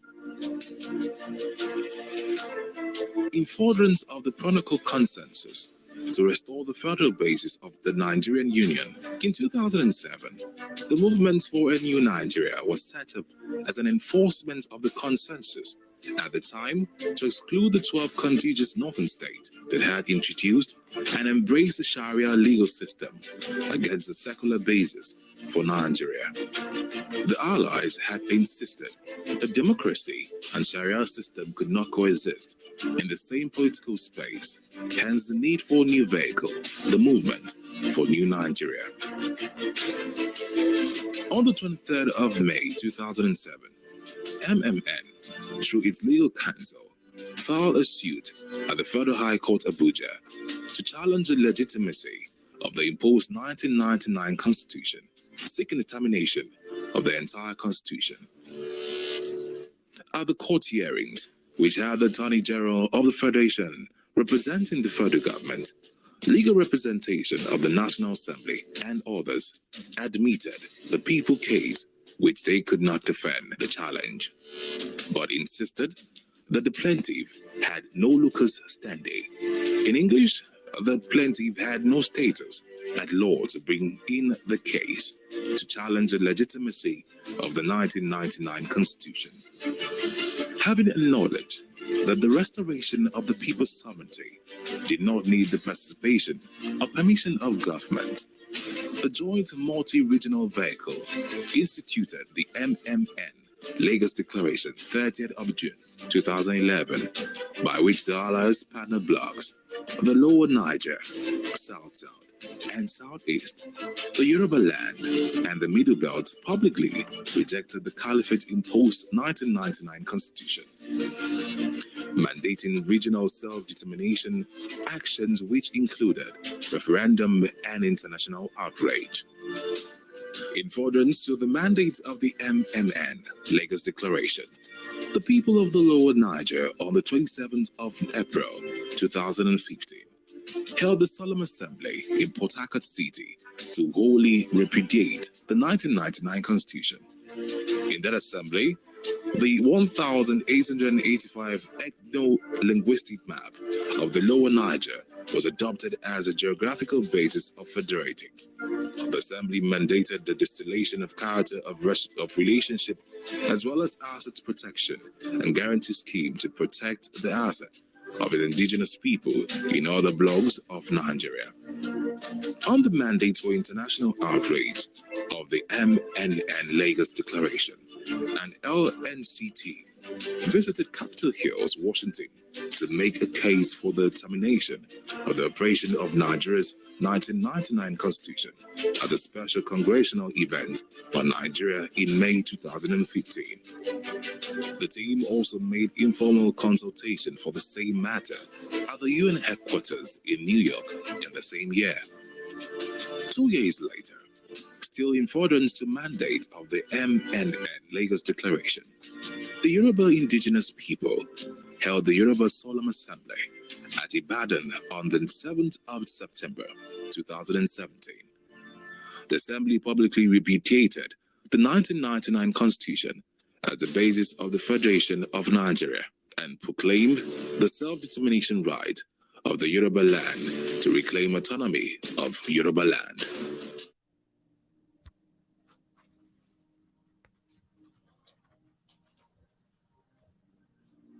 Here's news carried by the South China Morning Post, one of the largest national circulating newspaper in China. It reports that China is making an offer to send security team to Nigeria. This is in continuation of China's effort to take over institutions and space in Nigeria, just like they have done to Sri Lanka, to Uganda, Zambia, and other countries, poor countries where they are, third world countries where they are going to set foot and spread their tentacles. The West African country has been battling a series of insurgencies, and China has expressed concern about its citizens. China is expressing concern about Chinese citizens in Nigeria, and as a result, they want to send their military advisors, their military people. It's about the institutions. Remember, they've been given loans that are not being paid for. Unpaid loans, loans that are not being serviced. That is a precursor to taking over institutions. That's what China is doing here. Military and security training is a long-established method for Beijing to enhance its influence in Africa. China has offered to send criminal investigation experts to Nigeria to help tackle the country's security problems. They love Nigeria, China. The Chinese ambassador, Kui Jianchun, disclosed the offer on Wednesday during an event at Ahmadu Bello University in Zaria to celebrate a Chinese-funded scholarship. China never gives you anything for free. No. China does not give you nothing without something in return. And they're going to finish Africa. Just like they did to Sri Lanka. They took over Sri Lanka as a seaport.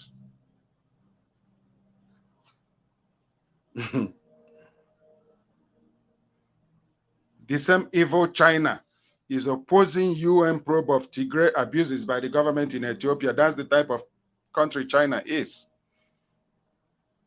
UN Human Rights Council meeting requested by UN voted to set up three-member team to investigate alleged abuses in the Ethiopian civil war. Just weeks before, Foreign Minister Wang Yi reiterated Beijing's support for the Ethiopian government because they are getting contracts from them.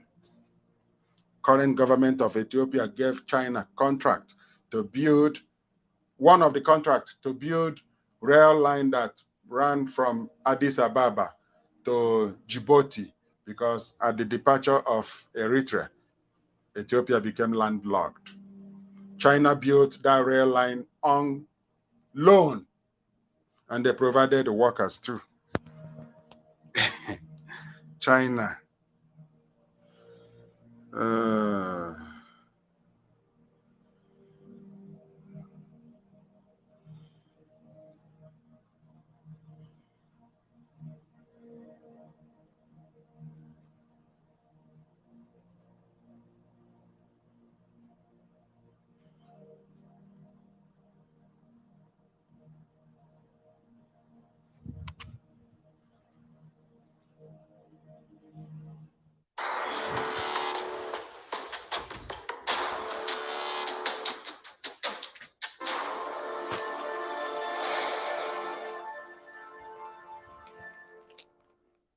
The challenges and fraud within the Nigerian There's a Constitution. document labeled Constitution for Nigeria. But when lawyers who are lawyers are gathered, that document does not pass the test to be called Constitution, because Constitution is simply the union agreement. And Nigeria became one political union in 1960.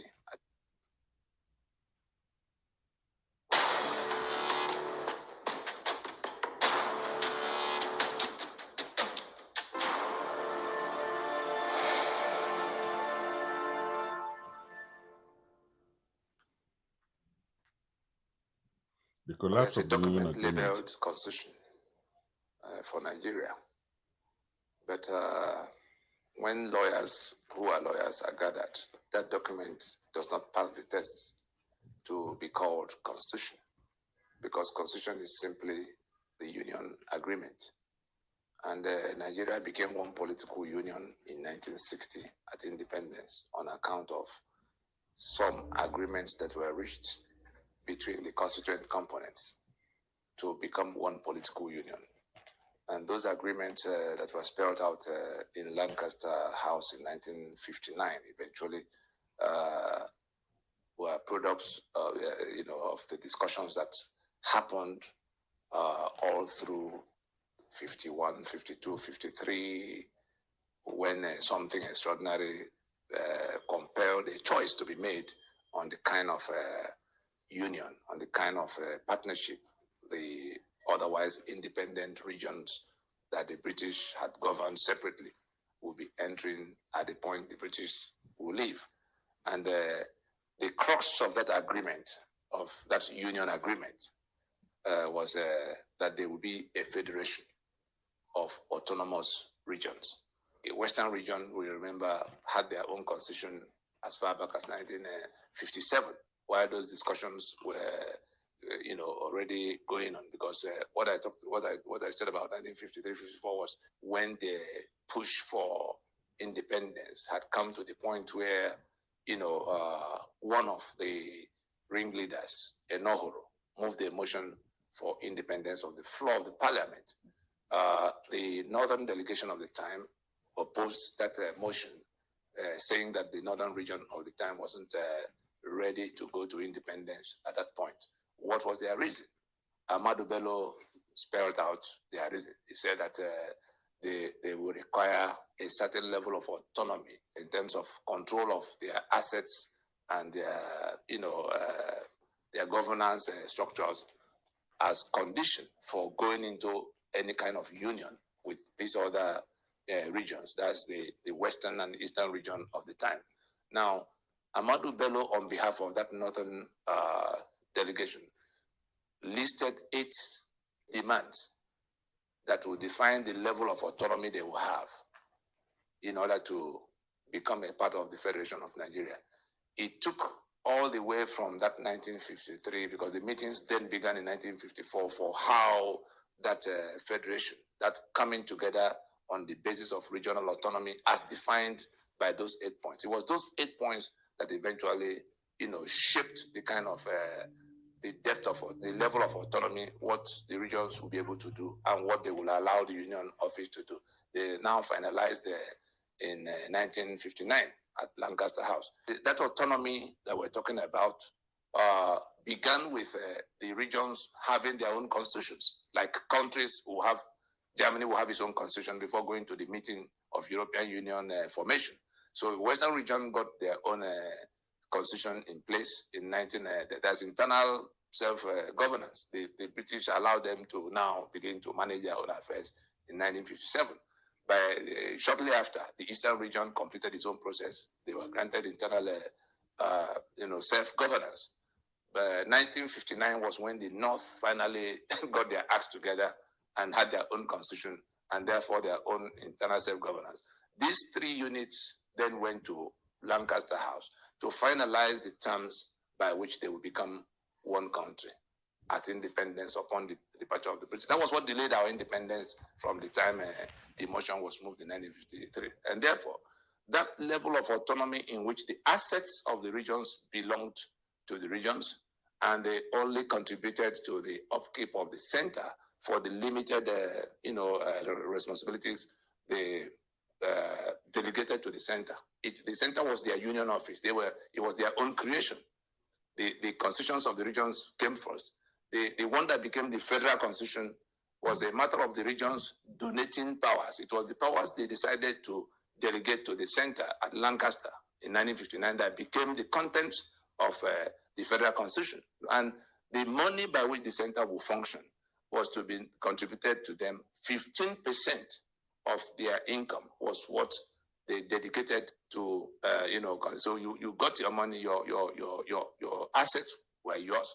You worked it to how it can produce more resources for you to be able to attend to your healthcare and your education and your roads, infrastructure, electricity, everything.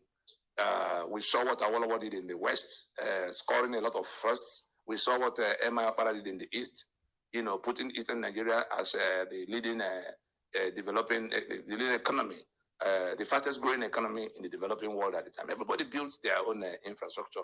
The Ojiri power plants that have been shut down now for over 30 years was built by the government of Eastern region of the time, powered by coal and powering all of the industrial designs of Eastern region of the time, including Port Harcourt.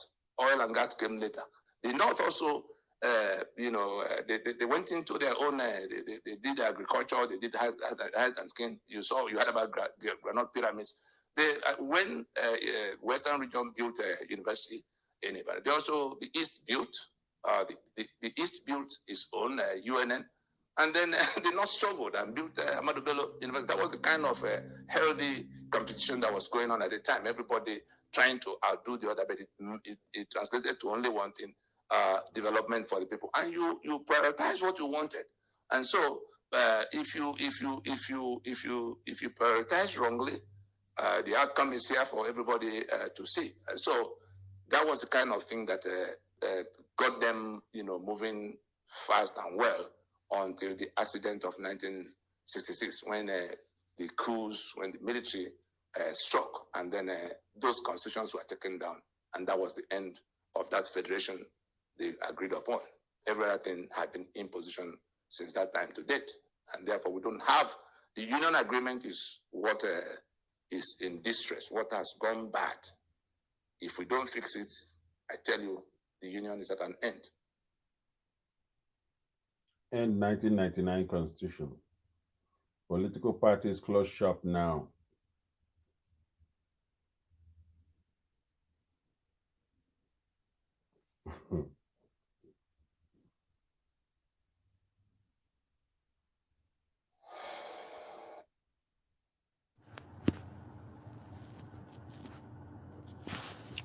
Here's an article on the prophets and the palace.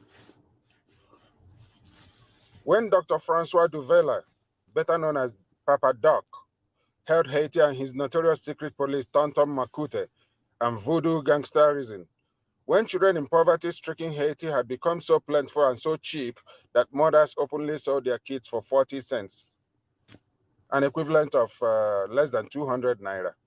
It was Catholic priests who precipitated the social crisis that snowballed into the fall of that brutal regime.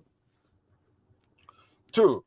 In Idi Amin's Uganda, many of us will know about this because we watched The Rise and Fall of Idi Amin, a movie that captured the atrocities of late dictator Idi Amin, Dada. Idi Amin's Uganda, the voice of the church against that demented dictator was so loud that Amin personally shot Archbishop Lowon dead, telling his aides he lost his temper and shot him. 3. When the unbridled tyranny of Nicolae Ceausescu of Romania was raging, the church courageously took the fight to him, and consequently, priests and other preachers who criticized his handling of human rights were arrested and sent to institutions like the Dr. Petra Groza Hospital in Bucharest to be diagnosed and treated of bizarre diseases like political paranoia, senile dementia, persecution complex, neurotic behavior, delusion, self-preservation drive, discordant character structures, etc. Just for the listener to know, Ceausescu did not end it well. He was eventually apprehended at the airport and executed along with his wife for the many evils and crimes that he committed against the country of Romania, including extrajudicial killings of his political opponents and all those that criticized him. 4. It was from the pulpit that Martin Luther King Jr. pulled the Negroes out of the pit and altered the contours of racial segregation in the United States. Race is still an issue after the death of Martin Luther King. It is still an issue in the United States, but he did something about it as a man of the pulpit. What about those in Nigeria? What are they doing? They are grinning ear to ear with the powers that be. They are feeling good, moving in their private jets from the money they collected from the poor and the contracts they render to the government. Number 5, in the Old Testament, when Saul became king of Israel and began his vindictiveness and his misrule, Prophet Samuel was a constant thorn on his flesh. You can read this more at 1 Kings chapter 22 from verse 6 to 14.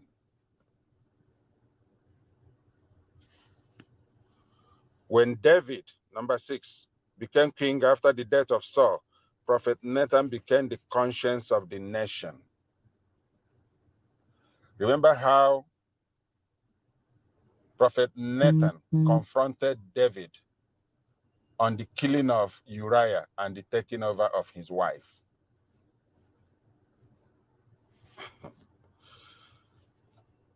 7, through the reign of kings Solomon, Rehoboam, Abijam, Asa, and Jehoshaphat in Judah, and kings Jeroboam, Nadab, Baasha, Elah, Zimri, Omri, Ahab, and Ahaziah in Israel.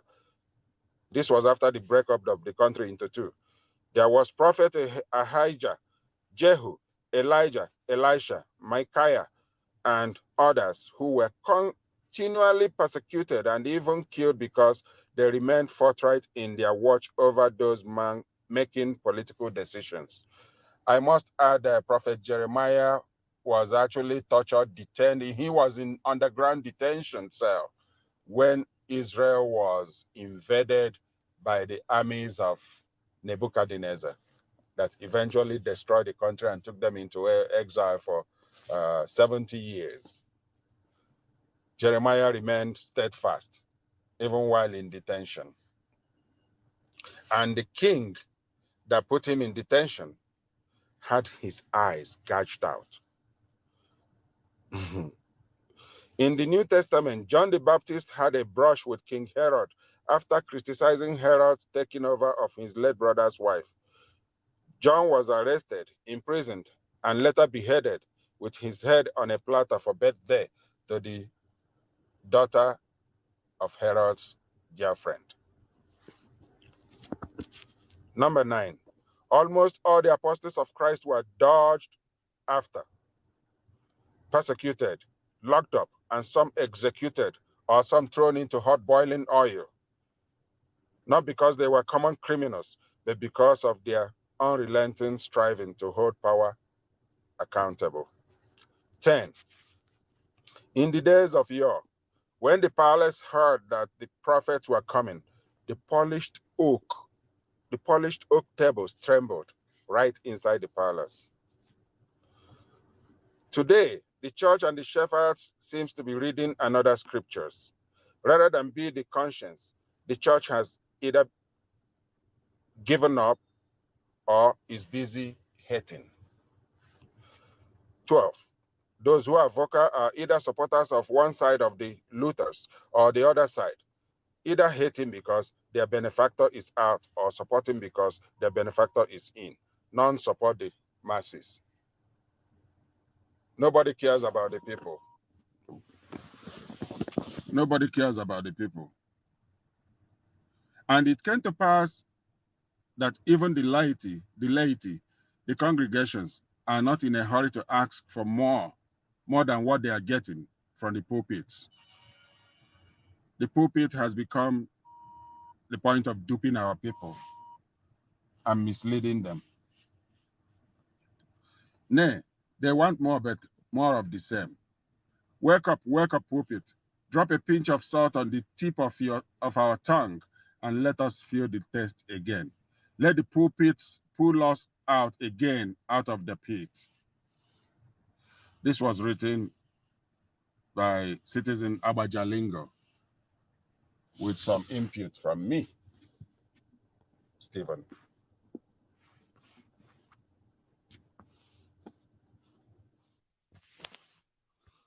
Here is a quick reminder to everyone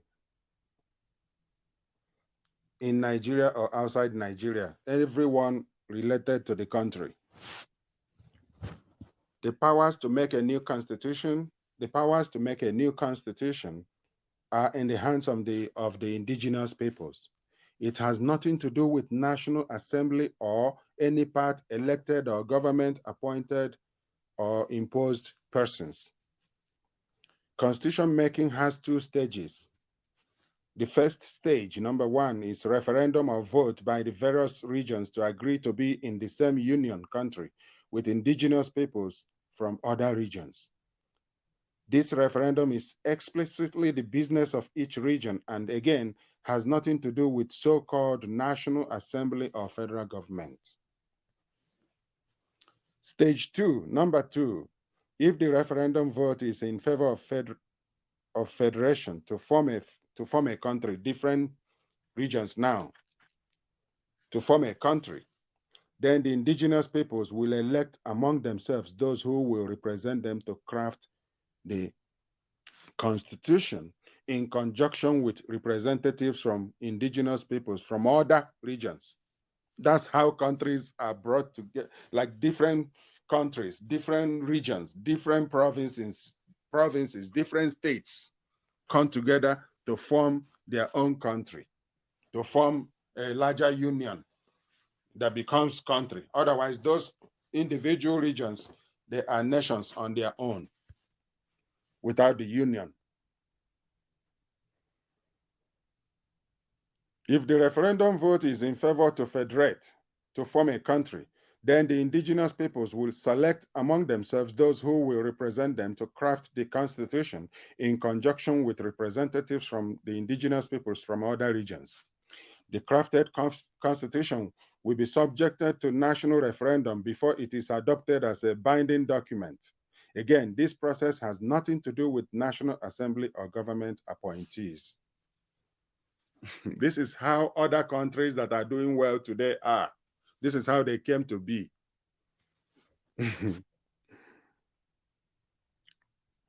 Nigeria is operating a fraudulent document called 1999 Constitution. To obtain a properly made constitution, the two stages described above must be followed, and a transitioning body is required to oversee these two stages. The transitioning body will be selected by the indigenous peoples themselves, and not by any national assembly or any government, state or federal. No, it is the people. It starts from the local. Just as they say all crimes are local, the power to control any space is local. It is the people.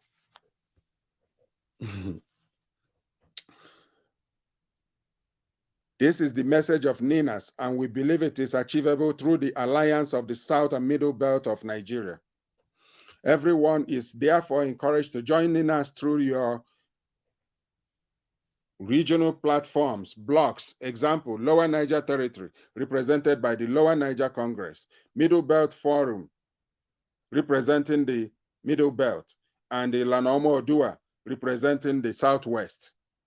If, as it will surely happen, the blocks vote not to be part of any union called Nigeria, then the indigenous peoples within that block can choose any name they want to bear.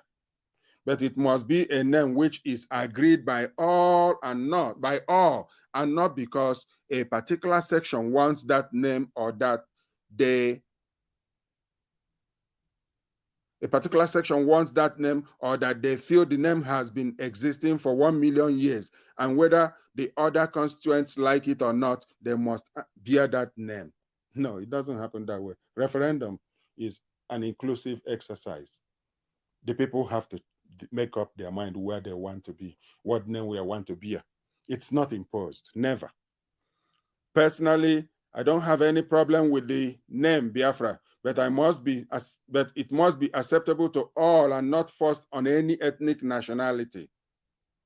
Secondly, each ethnic nationality must willingly agree and get their representatives to sign to be part of that footprint called Biafra. The map of footprint of Biafra should be by agreement and willingness of any ethnic nationality that wants to be part of it.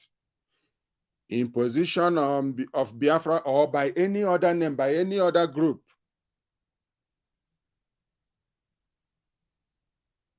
should be by agreement and consent, willingness of any ethnic nationality that wants to be part of that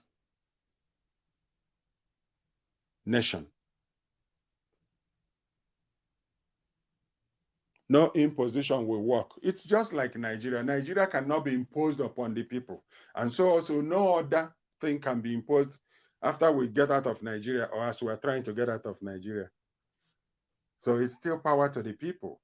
And that is what NINAS is all about.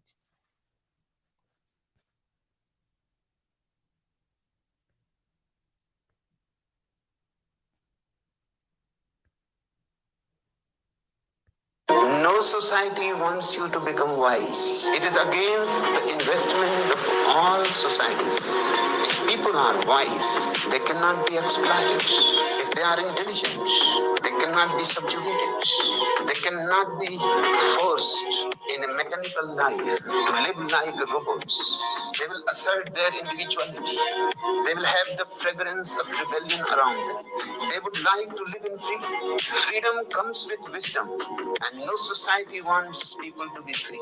Communist society, the fascist society, the capitalist society, the Hindu, the Mohammedan, the Christian, no society would like people to use their own intelligence. Because the moment they start using their intelligence, they become dangerous. Dangerous to the establishment, dangerous to the people who are in power, dangerous to the haves, dangerous to all kinds of oppression, exploitation, suppression, dangerous to the churches, dangerous to the states. In fact, a wise man is a fire, alive, a flame. He would like rather to die than to be an slave. And that is why Ninas must succeed, because it is the new gospel unto our people. To be free, to organize ourselves, pointing us toward the direction of freedom, is the new gospel. To all people of Southeast, South, otherwise known as Lower Niger Territory, Middle Belt, and Southwest, or Oduduwa Nation. The call to get organized is for your freedom, for your empowerment.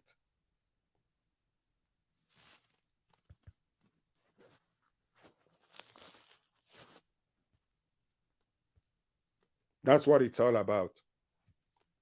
Nina's got it covered. Check it out at www.ninasvoice.org. ninasvoice.org. This has been the Voice of Liberty, Radio, Lower Niger Territory. Brief introduction of our Lower Niger Radio. Lower Niger Radio is the initiative of a few individuals who saw the necessity of enlightening and educating our peoples in the Lower Niger Territory on the urgent need to be part of this liberation project of all the ethnic nationalities that are entrapped in the union of death Nigeria has become for them. Following the events happening in Nigeria today and always, I am sure nobody is happy with Nigeria as currently constituted. However, the owners of their respective ancestral lands in the South and Middle Belt formed a strong alliance for the single purpose of self-determination. This alliance is called NINAS, the Nigeria Indigenous Nationalities Alliance for Self-Determination, which declared a constitutional force majeure, CFM, on the 16th of December 2020. NINAS has 3 blocks, the Lower Niger, the Yoruba, and the Middle Belt blocks.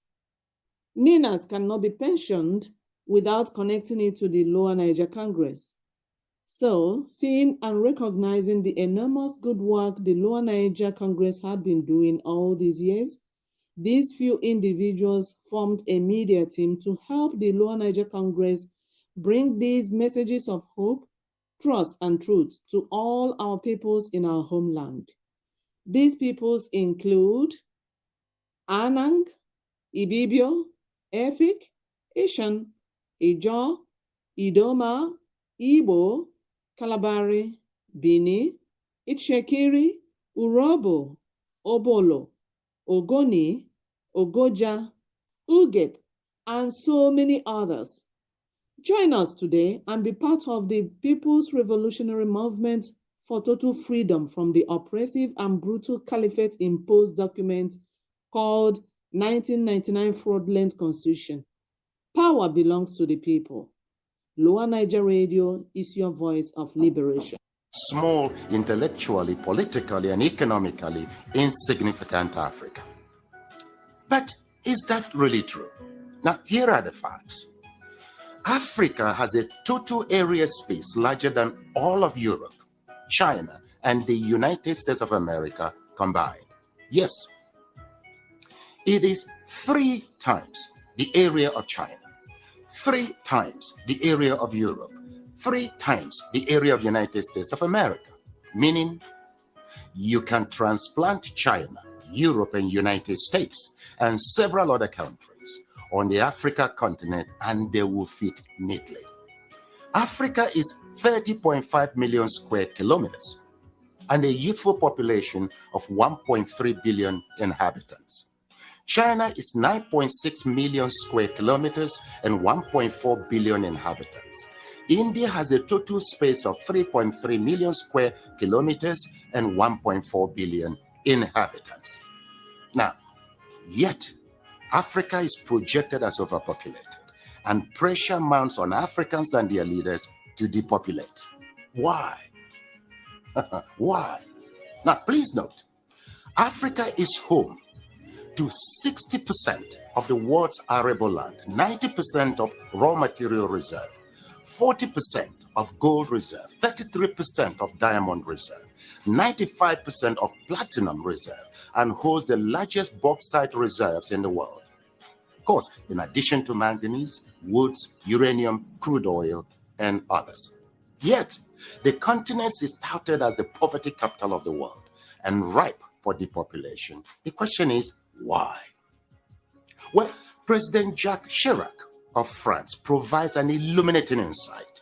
He said, "We bled Africa for 4.5 centuries. We looted their raw materials.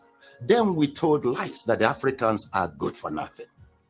In the name of religion, we destroyed their culture. And after being made rich at their expense, we now steal their brains through miseducation and propaganda to prevent them from enacting black retribution against us," unquote. Well, put simply, for over 4 centuries, Africa is not in control of its resources. Look, a 2016 study of Africa by the NGO called War on Want reveals that 101 companies, mostly British, control $305 billion worth of platinum, $276 billion worth of oil, and $216 billion worth of coal at 2016 market prices. Yes, they own mines or mineral licenses in 37 African countries and control vast swaths of Africa's land, 4 times the size of the United Kingdom. Now look, Africa subsidizes the rest of the world by $32 billion annually. A 2017 report by Global Justice Now and other groups estimates that $161.6 billion enter into Africa, while $202.9 billion leave Africa almost every year. For example, in 2017, Africa received a total of $19.7 billion in aid. They paid back $18 billion in debt repayments. Debt burden is killing Africa. African governments have borrowed between 25 and 75% of their GDP, but with little or nothing to show for it.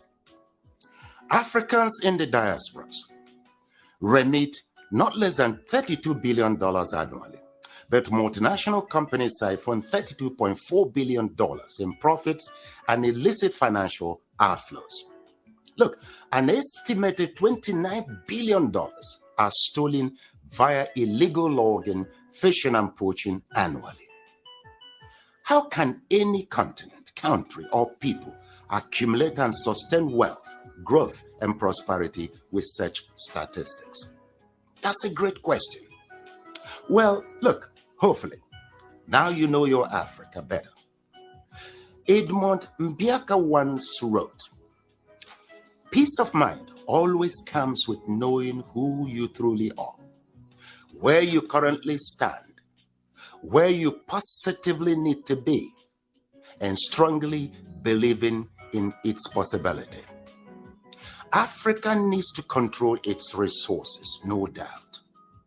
For productive, patriotic, and effective leadership, we need our best and ablest citizens with fortified character in local, state, and federal governments. This must be given utmost consideration in upcoming elections across Africa. Let me say it once more. Our problem is not the age of our leaders, but unfortified character. It is your responsibility to protect and defend your Africa. The starting point is to educate and transform the mindset of our leaders and peoples. Look, the least you can do is to assist with ensuring that this message reaches every African. Slavery destroyed us. Religion divided us. Ignorance controls us. And truth scares us. With these retrogressive forces, Africa will remain a dark continent. So we must renew our minds. Please share this video in support of my efforts at reconstructing Africa through mindset transformation. You see, together, we will reconstruct Africa and take charge of our destiny. For who controls Africa controls the world. I thank you.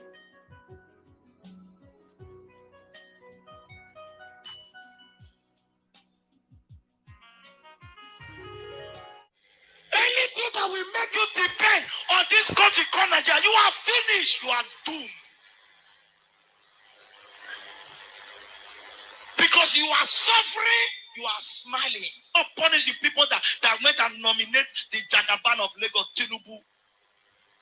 Stupid Nollywood people that is supposed to be thinking about the people that die in Turkey. They are busy endorsing Jagaban as the next president. President will kill them there. John Okafor, Ibu. If Jagaban rule this country as Nigeria, will leave this country. You will not see me again. He will not come and say, stupid man. He cannot come back to do what?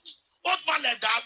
Old man, when we are still alive, people are engaged on talking about who will be the next president of Nigeria, a country that is already gone beyond recovery.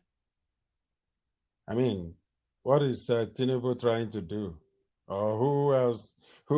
All those people that are pushing or angling toward election, like they don't see the signs, they don't see the handwriting on the wall, they don't see that Nigeria is completely gone.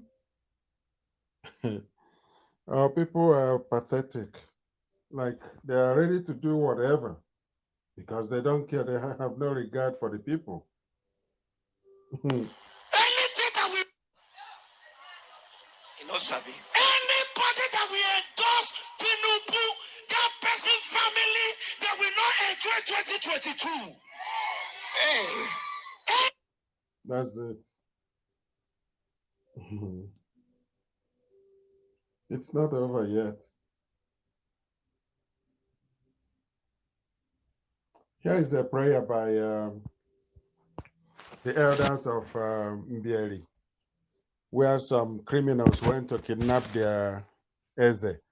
I'm not sure if he's the one they killed and displayed in the marketplace or another one, but this is another prayer that is in line with the one we just had now.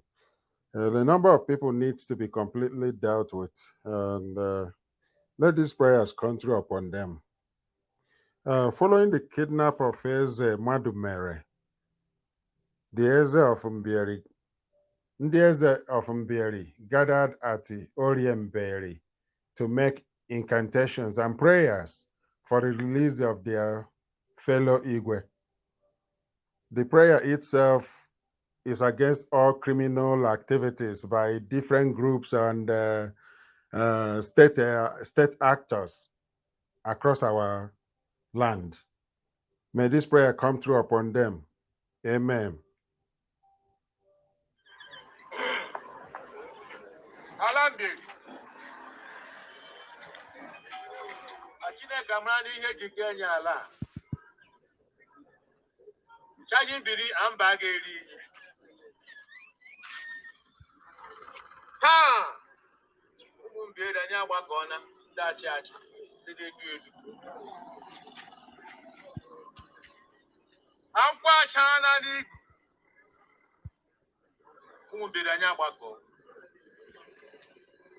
Ihe emere anyị omere n'eke, omere n'orie, omere n'afọ ma ọ na nkwọ.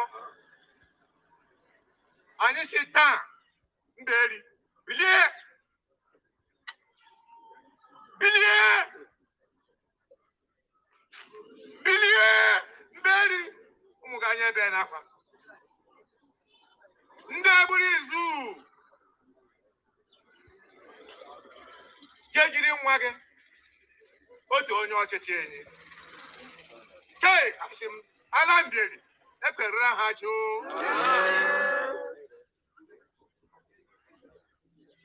ọ nwoke ọ nwe ọ nwata ọ oki nga ahụ bụ izu jee jiri nwa mberi chei oki emekwere nga hụ. May there be no elders among them, among the killers.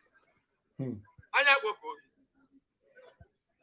ndị ichie n'ala mberi anyị ebe n'akwa zanụnye taa zanụnye echi mpụta anyị pụtara taa o gosiri ịhụnanya nụ ha n'anyị si anyị gaba n'ihu ụmụ mbiri ma lee ka amụghị na-ahụnye aka anya bịa kpọrọ nwa gị anyị si taa ndị ichie ekwedo obi ọjọọ nyenụnye obi ndụ ọganihu unyi ya gachie n'enyi ma ndị bịara enye aka n'imi rie enyi n'anya rie enyi n'ọnụ chai ga-eme gịnị ele na-ehụnyarịrị Chineke ebido igwe ele ebe ndụ anya kpokuo gị bịazanye okwu taa echi ụha ya ụzụgbana ha ga-aha ya ekwurịra ha choo anyị atụpụ ọjị eke. Here is testimony of a woman in the north that was kidnapped by the Islamic terrorists who are targeting Christians across Nigeria, including Muslims as well. But their main target is are the Christians because they are targeting across Benue State, Christian groups, communities in the north, in the east, in the southwest, all over southern Nigeria. These terrorists are going across state lines, doing all sorts of criminal activities. Here is one of the women that recently got released and what she had to say. I saw horror. Wallahi tallahi idan abu yana kama da yawm al-qiyama. Allah ina gana gan shi when I was in captivity. I saw that. I saw horror. I still have nightmares, bad nightmares. Sai an rike ni har yau har gobe. Akan horrors din da na gani. That's why I left Nigeria. That's why I'm here. But wallahi tallahi, if you have not been through what we've been through, a lot of us that have been in captivity and been raped multiple times by terrorists, you would not know. You would not know the pain. You would not know the agony. Nobody stood. Nobody believed me. Nobody said anything. Nobody helped me. What a sad situation. No one. And that's what's happening right now to our children. That's what's happening right now to our children. They're being killed. Nobody's believing them. Nobody's saying anything. Nobody's accepting any refugee from northern Nigeria. Nobody.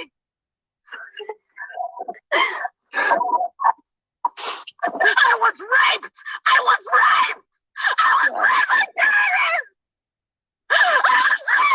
I was naked. I still have marks on my arm.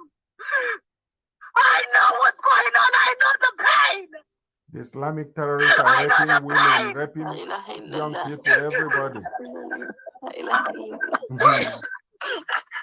And Muhammad Buhari is struggling to call them terrorists. He's struggling to tag them terrorists. That's the government Nigeria have today. Terrorists are running Nigeria essentially. Terrorists are running Nigeria. This woman is almost hurting herself. She's been raped multiple times. Nigeria.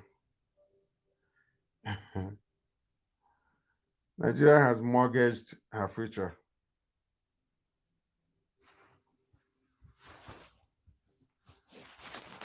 And NINAS presents a golden opportunity to have Nigeria sorted out through referendums, multi-regional referendums, in the Lower Niger Territory, in the Oduduwa Nation, and Middle Belt Nation. That will save the day.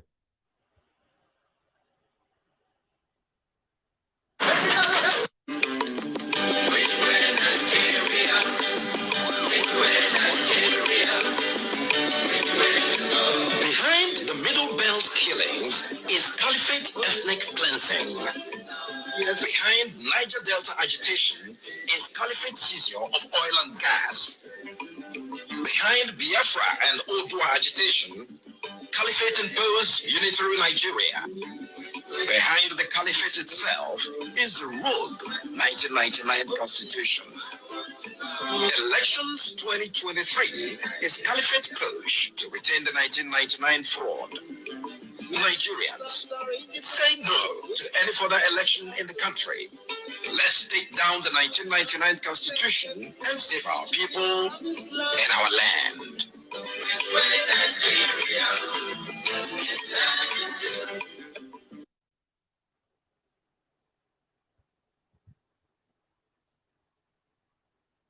The country is not burning for nothing.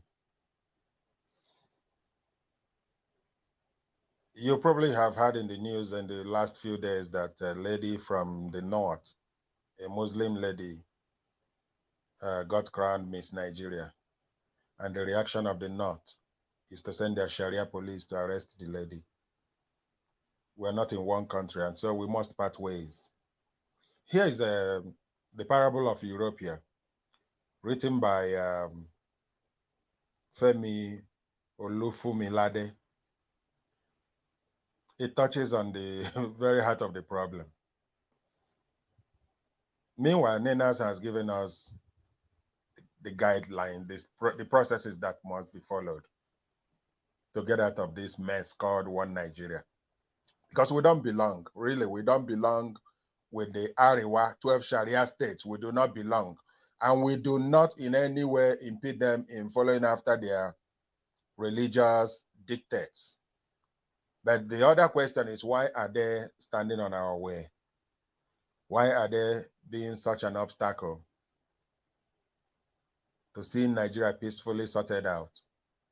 Why are they standing in the way of a lasting solution to the existential problem of Nigeria? Why are there such a clog in the wheel of progress of the nations being detained in one Nigeria under the 1999 Constitution? Imagine Hisbah arresting the parents of the Kanu girl who just won Miss Nigeria pageant. Those Islamists in the north of Nigeria are qualified to be a separate country governed by Sharia. That's what they all want. They are just like Afghanistan, if I may add. Don't mind the pretension to being some sort of liberal nationalists. It doesn't exist among them. They all want the Sharia, including the professors.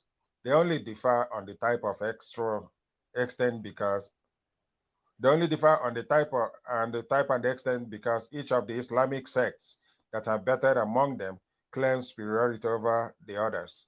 The Sunni have gained the upper hand, the president of Nigeria and most of the governors being part of the sect.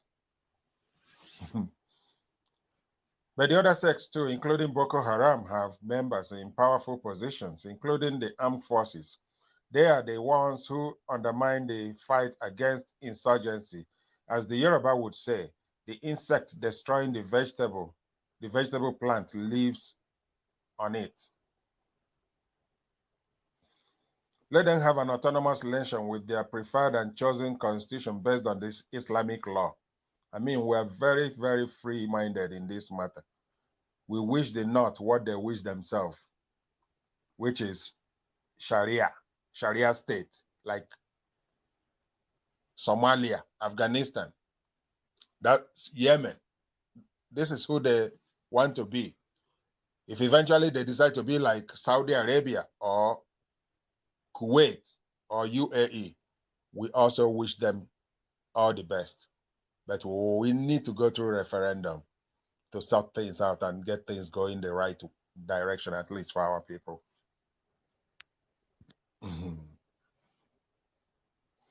Give me and my own people the latitude to enact our own constitution and spell out how we want to be governed and our vision of our place in the world. We can associate as a confederacy the way Scotland, Ireland, Wales, and England have been for decades. That's the minimum for peace, harmony, and progress. It is crass ignorance on the part of supposedly educated people to think the solution is in being a Nigerian and forgetting you belong to diverse cultures. Exactly. That's stupidity. It's like the Roman Empire welding the French, Italians, Germans, Russians, Irish, and English into one country called Europea. Then the country isn't working. Excuse me. They perpetually quarrel over revenue sharing, power sharing, etc. They plot coup against whoever is in power based on the perception that he's favoring his tribe. Maybe he's Hitler favoring the German tribe. Then some idiots come up with an appeal. We are all whites. Let's see ourselves first and foremost as Europeans. Let's forget our tribal differences. If we can see ourselves as one, we shall be the hope of the white race. Europea is the hope of whites. Anybody who knows better and is warning that this is a structural problem, those who advise restructure or let each of the tribes decide how they want to be part of Europea, or those who wish to opt out altogether, be allowed to do so via a referendum. The ignoramuses shut down. I'll go over that again.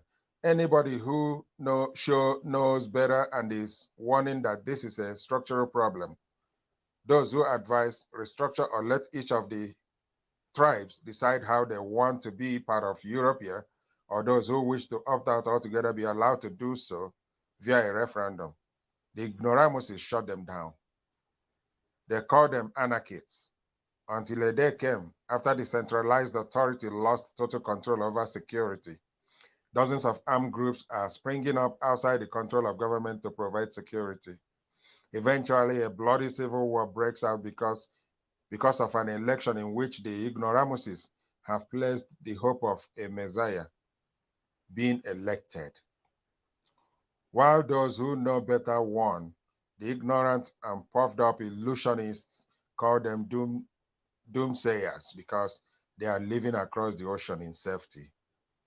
A bloody civil war breaks out, election dispute, and who should control power, and great is the fall of the hope of the white race, Europea, by Femi Olufumilade. I pray that this doesn't come upon Nigeria, but it is up to Nigerians to decide how it goes, because the future looks very bleak for the country presently known as Nigeria. The future looks extremely bleak. Very, very bleak.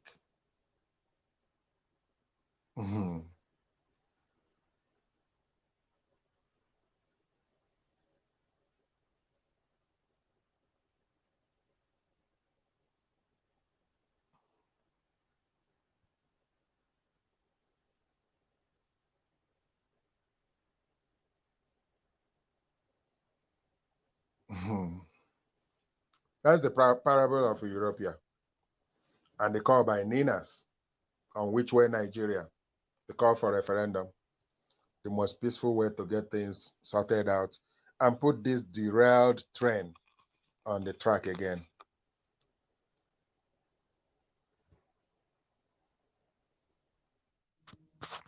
Whatever China's intentions with Nigeria, now that they are contemplating sending military to Nigeria to help protect Chinese in Nigeria, because Nigeria is going through series of insurgencies, including those that are being sponsored by the current government of Major General Muhammadu Buhari. It is incumbent, it's important upon all of us, especially those from Middle Belt, Lower Niger Territory, and Oduduwa nations, to press harder for referendum, because we need deliverance by all means, not just from the current Fulani-minded Nigerian rulers, but from predators like China. China is part of the problem that we're having now with regards to Nigeria. Whatever their intentions are, it is not for the good of our people. The New South should regard China as an enemy state. What they are doing is a decoy to do more harm to our people for the long term. That's what China is coming for.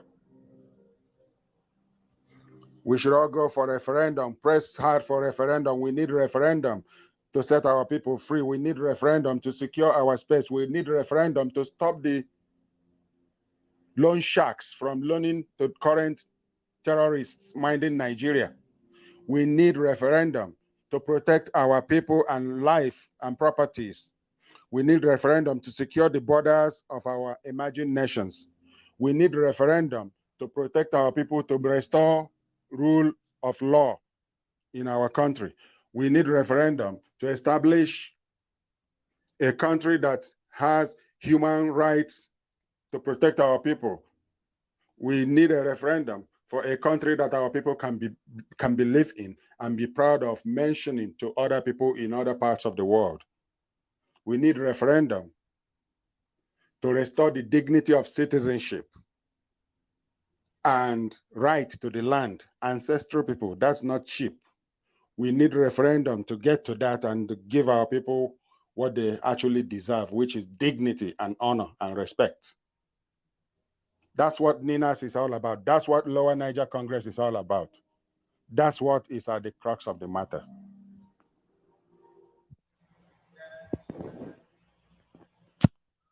Here is the Nigerian Vanguard's live report of the World Press Conference held by NINAS, the Nigerian Indigenous Nationalities for Self-Determination, or NINAS, titled Why 2023 Polls Should Be Put on Hold by NINAS, reporting by Dapo Akinrefon. In Lagos, the Nigerian Indigenous Nationalities Alliance for Self-Determination, NINAS, yesterday, that is December 19, this is December 20, warned that any attempt to conduct the 2023 general elections with the 1999 Constitution may truncate Nigeria's peace and lead the country to a failed state. It warned that nothing will get better in Nigeria under the unitary constitutional order, no matter who gets to power. Professor Yusuf Turaki, who spoke at a press conference on behalf of the NINAS Board of Conveners 1 year after the December 16, 2020 activation of the Joint Multi-Regional Constitutional Force Majeure, warned that failure to heed warnings may lead to grave consequences for Nigeria. Turaki said, nothing will get better in Nigeria under this unitary constitutional order, no matter who gets to power.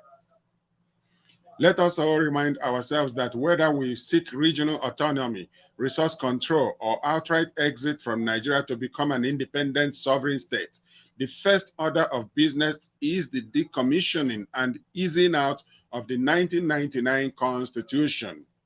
Then a transitioning process during which referendum, plebiscites, and negotiations for fresh protocols will be undertaken as indicated in the NINAS 5-point proposition. It is no longer a matter for debate that the source from which the woes and miseries of Nigeria and Nigerians flows is the 1999 Unitary Constitution of Nigeria. That the life of the 1999 Constitution is renewed and reinforced once every 4 years.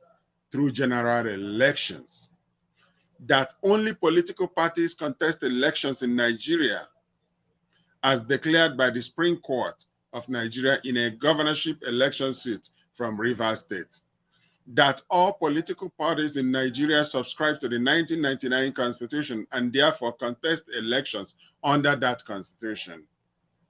This means that whichever party wins the general elections in Nigeria, the elected candidate must, as a prerequisite for assuming office, swear to and govern by the 1999 Constitution.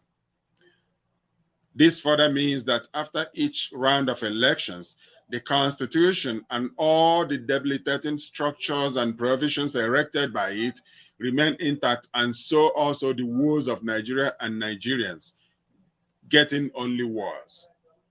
From the foregoing, it is clear that whoever genuinely seeks to extinguish the source of woes and miseries of Nigeria and Nigerians must find a way to break this set cycle of periodic renewal of the life of the 1999 Constitution by way of elections. Besides, he said, the new round of renewal for the source of our collective misery, that is elections, is in 2023. It is obvious that the action to be taken to end our bondage and misery is to shut down the voyage to any further national elections under the 1999 Constitution, which merely renews our bondage. Turaki is the leader of the Middle Belt. Accordingly, guided by the 5-point proposition of the NINAS CFM of December, NINAS Constitutional Force Majeure of December 16, 2020, we must now brace up and prevail on the political parties to halt their preparation for the 2023 round of national elections so that the transitioning process can commence instead of wobbling on to another round of national elections in 2023 under the 1999 Constitution, as Nigeria could snap without further warning, having shown all the vital signs of a failed state. This is a wonderful release from Nina's secretariat. I hope that the minders of Nigeria, those who erroneously think that they own Nigeria, I hope they are listening, they are paying attention. The people are not kidding. Our people are not kidding. We're serious. We're serious to have a binding multi-regional referendum that will be supervised by the United Nations for effective implementation of the results from Middle Belt, Lower Niger Territory, and Oduduwa nations.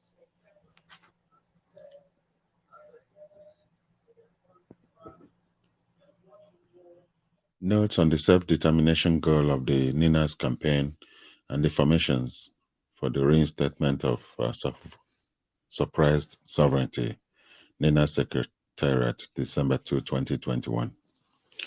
As we advance towards the terminal stages of the processes for the reinstatement of self-determination and sovereignty to the peoples of the NINAS Alliance territories, South and Middle Belt, trapped in the failed Lugadian experiment of 1914, whose sovereignties are currently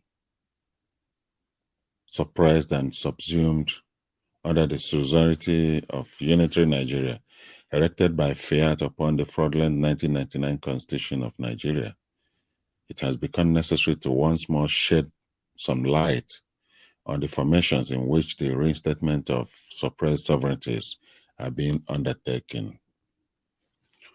From the onset, as can be verified by a review of all our public communications documents, including audiovisuals over the years, the goal of the entire intervention we have driven since 1999 as PRONACO, MNN, and NINAS had always been to deliver the sovereignty of the peoples of Nigeria back to them.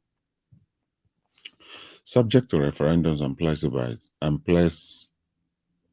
plebiscites, the formations in which the sovereignties will be pursued and taken back are also clearly articulated, hence the maps that accompany our propositions at each stage. Prior to the emergence of the NINAS map, which shows a 4-block internal delineation, the MNN map of Nigeria, broken into 4 blocks, has been in the public domain since the 2007 court suit challenging the legitimacy of the 1999 Constitution. The 4-block map represents the formations in which the inevitable union reconfiguration that would follow the demise of the irreversible 1999 Constitution is being discussed and undertaken, all the way to referendums and plebiscites. Just like the question of geographical formations for aggregating, the degree of autonomy desired by the peoples of each of the blocs in the NINAS alliance will also be determined by the referendums and plebiscites. The two questions, that is, geographical formations and degree of autonomy, can consolidate for resolution in the one referendum or plebiscite. These notes of clarification became necessary as a response to what seems like a confusion, real or contrived, regarding the formations in which the peoples of each bloc in the NINAS alliance will step into their freedom when the bondages of unitarism and suzerainty, masquerading as Nigeria, are broken, as well as the degree of autonomy represented by the self-determination being sought on their behalf by NINAS and its constituent components.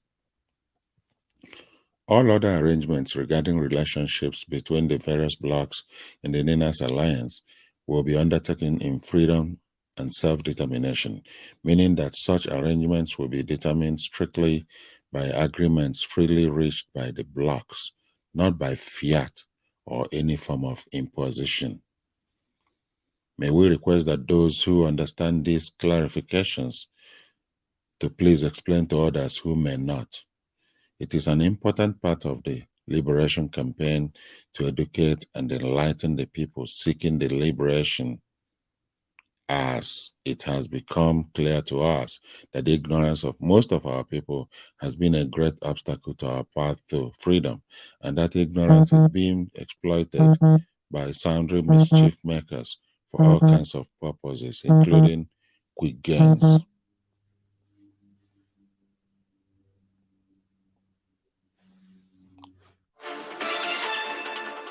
Where do Christians suffer the worst persecution in the world? China, Iran, Somalia? International Christian Concern has just unveiled its 2021 report on the top persecutors of the year. ICC lists 3 top persecutors this year: the worst country, worst group of persecutors, and the worst individual persecuting Christians. Well, joining us to discuss this year's list and to explain about what's happening around the world is ICC President Jeff King. Jeff, it's good to talk with you again. So let's get right into it. The worst country persecuting Christians this year. Surprise, it's not North Korea. Which country is it and why? Well, yeah, Kim Jong-un, North Korea, it's always going to be a top performer, right? But what we looked at was like how many Christians are being killed presently. Is it a problem that's not addressed? We chose Nigeria. It's a surprise for a lot of people. But Gary, in the last 20 years, 100,000 Christians have been killed. 3 million plus Christians have had their lands, farms, homes stolen from them. And the government is part of the problem. So we chose Nigeria. Well, I know a lot of people say Nigeria, that's just Fulani herdsmen and so forth, but it goes well beyond that. Tell us a little more.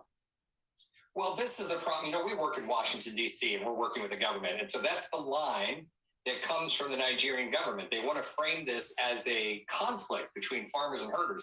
It's not a conflict. It's a one-sided war. It's a genocide against Christians. There's Boko Haram also, but the Fulanis have done much more damage. The Fulanis are going in. These are armed groups that go in and shoot up Christian villages and take their land. And what's going on is it's a war that never ends, is never addressed. The Nigerian military never goes after the attackers. There's no arrests, there's no battles, there's nothing. And the reason is that, look, Muslims are in control of the police, the army, and the intel agencies. So the whole security apparatus of Nigeria is controlled by the Muslims. And so the fix is in, is the phrase. It's like it never gets fixed. It's never addressed. Nothing ever happens. Okay, Jeff, let's move on then and discuss the worst group persecuting Christians this year. It's not Boko Haram or Al-Shabaab. Who is it? What are they doing? Well, it's the Taliban. And Gary, look, the Taliban has been, torturing, murdering Christians for years. The problem is that now they are in control of a state, and they have a potent intel security apparatus set up by us, but now they're in control of it. They're calling Christian leaders. We know you. We're watching you. We're going to come get you. They're going door to door. And unfortunately, just this past 2 weeks, they grabbed the first Christian. And what happens is they'll torture him. They'll find out who the other Christians are he knows. And then if he won't turn back to Islam, they'll kill him. And there's going to be a whole bunch of that. Well, a lot to pray about on that. Now, the worst government leader or person persecuting Christians, it's not Canada's Justin Trudeau for shutting down churches and arresting pastors during the COVID pandemic. So which government leader did you list as the top persecutor targeting Christians, and why? Well, you already nailed it. It's North Korea and it's Kim Jong-un. So either the country or he are going to show up in the top list. But look, the whole North Korean state exists to serve him and to keep him in power and the Kims in power. So we chose him as the individual doing the worst job against Christians, doing the most persecution against Christians. I think people know it, but look, if a Christian is caught with the Bible, if they're a real Christian, the regime will take 3 generations of one family and stick them in prison for life. And these are prison camps that are designed to slowly kill off people. And of course, we know that you have to worship the leader there. Juche is their faith, and that's worship of their leadership. I know there are many other countries of concern, especially, let's say, India, where attacks against Christians are on the rise. Tell us what's happening there, Jeff. Well, India is especially disturbing, Gary, because India has a constitution that guarantees religious freedom, and they have a tremendous track record. But what's happened is you have some hyper-nationalists, some fundamentalist Hindus that have gained control. The Prime Minister Modi, is a radical Hindu. His party, the BJP, these are radical Hindus. They believe quite fervently that India is only for Hindus, and in India and Hinduism are fused, and there's no room for anybody else, and they're doing everything they can to slowly strangle Christianity. You won't hear it from his lips. He's a smart politician. Listen to the BJP leaders, listen to his leaders in the party. You'll hear it quite clearly. They're not shy about it. And Jeff, I know China and Pakistan, those are always places of concern. And you've been to many of these countries. You've met with many persecuted believers around the world. Which country really is driving you to your knees in prayer right now? Maybe what one should we keep our eyes on? Well, I pray for Nigeria constantly. We do a lot of work with the victims there. The 3 million plus that have already lost everything. Their homes have been stolen. 70 to 100,000 killed. The government is part of the problem, because just like you said, the government says this is just herders and farmers. It's a conflict. It's nothing but, and they are complicit in the attacks on Christians. Okay, I know that you're hoping this report will put more pressure on these governments to affect change. Jeff King, president of International Christian Concern. Thank you, Jeff, for sharing your time and insights. We appreciate you and the work you're doing. Love you guys and what you're doing, Gary. Thank you so much. God bless.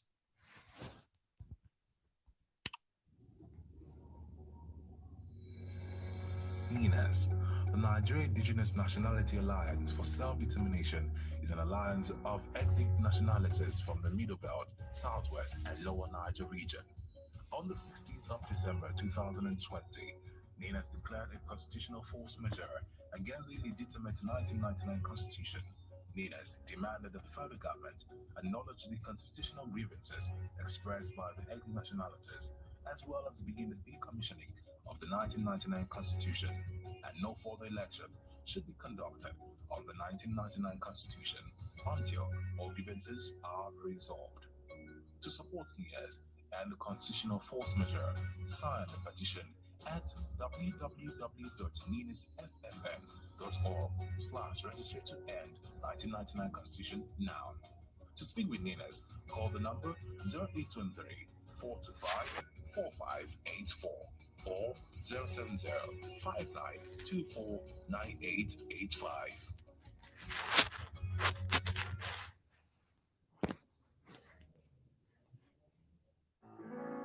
Lower Niger Radio is your station for all things about self-determination, nation building, and liberty.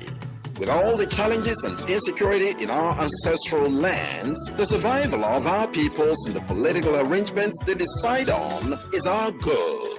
We discuss solutions. We bring you messages of hope, truth, and trust. So, tune in today.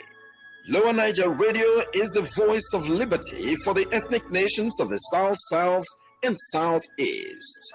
We are here for the peoples of Anang, Bini, Isan, Efik, Ibibio, Igbo, Ishekiri, Ijo, Igede, Kalabari, Obolo, Ogoja, Ogoni, Okrika, Urubo, and all the others. Lower Niger Radio, your voice of liberty.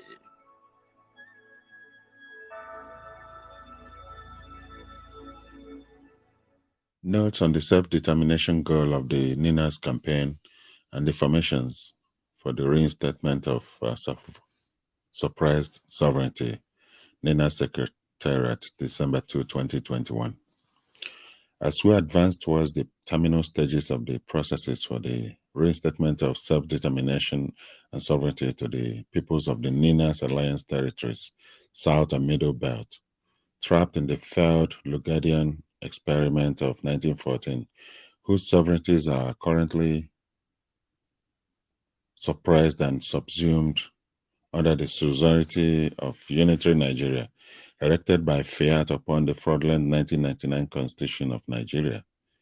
It has become necessary to once more shed some light on the formations in which the reinstatement of suppressed sovereignties are being undertaken. From the onset, as can be verified by a review of all our public communications documents, including audiovisuals over the years, the goal of the entire intervention we have driven since 1999 as PRONACO, MNN, and NINAS had always been to deliver the sovereignty of the peoples of Nigeria back to them. Subject to referendums and plebiscites, the formations in which the sovereignties would be pursued and taken back are also clearly articulated, hence the maps that accompany our propositions at each stage. Prior to the emergence of the NINAS map, which shows a 4-block internal delineation, the MNN map of Nigeria, broken into 4 blocks, has been in the public domain since the 2007 court suit challenging the legitimacy of the 1999 Constitution. The 4-block map represents the formations in which the inevitable union reconfiguration that would follow the demise of the irreversible 1999 Constitution is being discussed and undertaken, all the way to referendums and plebiscites. Just like the question of geographical formations for aggregating, the degree of autonomy desired by the peoples of each of the blocks in the NINAS Alliance will also be determined by the referendums and plebiscites. The two questions, that is, geographical formations and degree of autonomy, can consolidate for resolution in the one referendum or plebiscite. These notes of clarification became necessary as a response to what seems like a confusion, real or contrived, regarding the formations in which the peoples of each bloc in the NINAS Alliance will step into their freedom when the bondages of unitarism and suzerainty, masquerading as Nigeria, are broken, as well as the degree of autonomy represented by the self-determination being sought on their behalf by NINAS and its constituent components. All other arrangements regarding relationships between the various blocs in the NINAS Alliance will be undertaken in freedom and self-determination, meaning that such arrangements will be determined strictly by agreements freely reached by the blocs, not by fiat or any form of imposition. May we request that those who understand these clarifications to please explain to others who may not. It is an important part of the liberation campaign to educate and enlighten the people seeking the liberation, as it has become clear to us that the ignorance of most of our people has been a great obstacle to our path to freedom, and that ignorance is being exploited by sundry mischief makers for all kinds of purposes, including quick gains.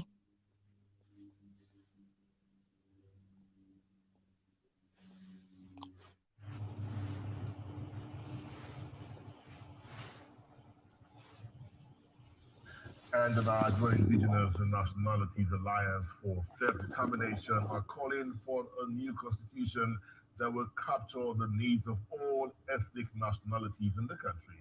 It warned that nothing will get better in Nigeria under the unitary constitutional order, no matter who gets to power. Professor Yusuf Turaki, who spoke at the press conference on behalf of the NINA's Board of Conveners, warned that any attempt to conduct the 2023 general election with the 1999 constitution may lead the country to a failed state. The idea of anarchy, because some people are fixing the constitution, if you don't allow the National Assembly to fix the constitution, there will be anarchy, not at all. What we're asking is that this 1999 constitution, let all Nigerians phase it out. And then we have a good way of developing a constitution, legitimate constitution for the whole of Nigeria. The way this present 99 constitution is being implemented is not to the best interests of some sections of Nigeria.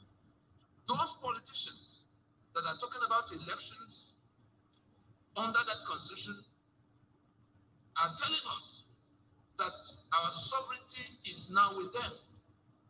I pray they don't find out on the streets, like it happened in many jurisdictions, that our sovereignty is not with them. And talking about election that is coming, is Nigeria meant for election or election for Nigeria? People are talking about debt. People are talking about impoverishment that has made Nigeria the global capital for poverty. Everything that will fail has failed. And we know that it is this constitution that is directly responsible for everything we complain about.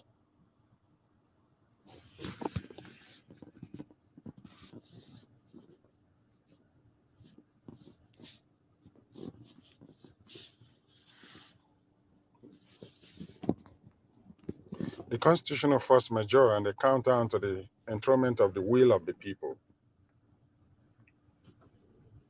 Being the text of a stock-taking status and next steps statement presented December 19, 2021 by the Nigerian Indigenous Nationalities Alliance for Self-Determination, NINAS, at a World Press Conference in Lagos, 1 year after the December 16, 2020 activation of the Joint Multi-Regional Constitutional Force Majeure, CFM.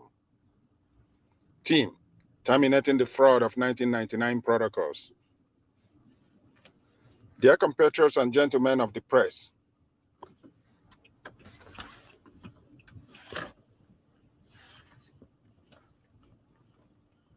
whereas A, by a joint multi-regional constitutional force majeure, CFM proclamation, the Nigerian Indigenous Nationalities Alliance for Self-Determination, NINAS, declared a union dispute on the ground of grave constitutional grievances with a 5-point demand and a 90-day period of notice to the government of the Federation of Nigeria, within which formal commitments must be made by the federal government of Nigeria for the resolution of those grave grievances, failing which the people of the Alliance territories may reconsider the limited toleration and allegiance being extended to the disputed 1999 Constitution. An online petition addressed to the UN Security Council was launched by NINAS to keep the international community abreast of the development in Nigeria regarding the aforementioned union dispute. B, For ease of reference, we reproduce here the 5-point demand of the NINAS CFM, Constitutional Force Majeure, which now stands as the 5-point proposition of NINAS to peoples of Nigeria, currently being pursued vigorously by the peoples themselves to retrieve their sovereignty, hijacked since 1967 by the federal government, unquote. 1. A formal announcement by the federal government of Nigeria acknowledging the constitutional grievances and sovereignty dispute now declared by the peoples of South and Middle Belt of Nigeria. 2.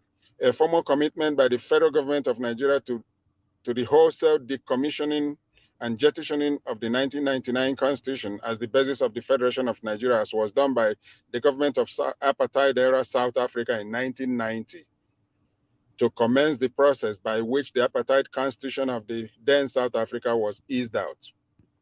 3. A formal announcement by the federal government of Nigeria suspending further general elections under the disputed 1999 Constitution, since winners of such elections will swear to and govern by that discredited constitution. 4. A formal initiation of a time-bound transitioning process to midwife the emergence of fresh constitutional protocols by a two-stage process in which the constituent regional blocks will at the first stage distill and ratify their various constitutions by referendums and plebiscites, and in the second stage negotiate the terms of federating afresh as may be dictated by the outcomes of referendum and plebiscites. 5.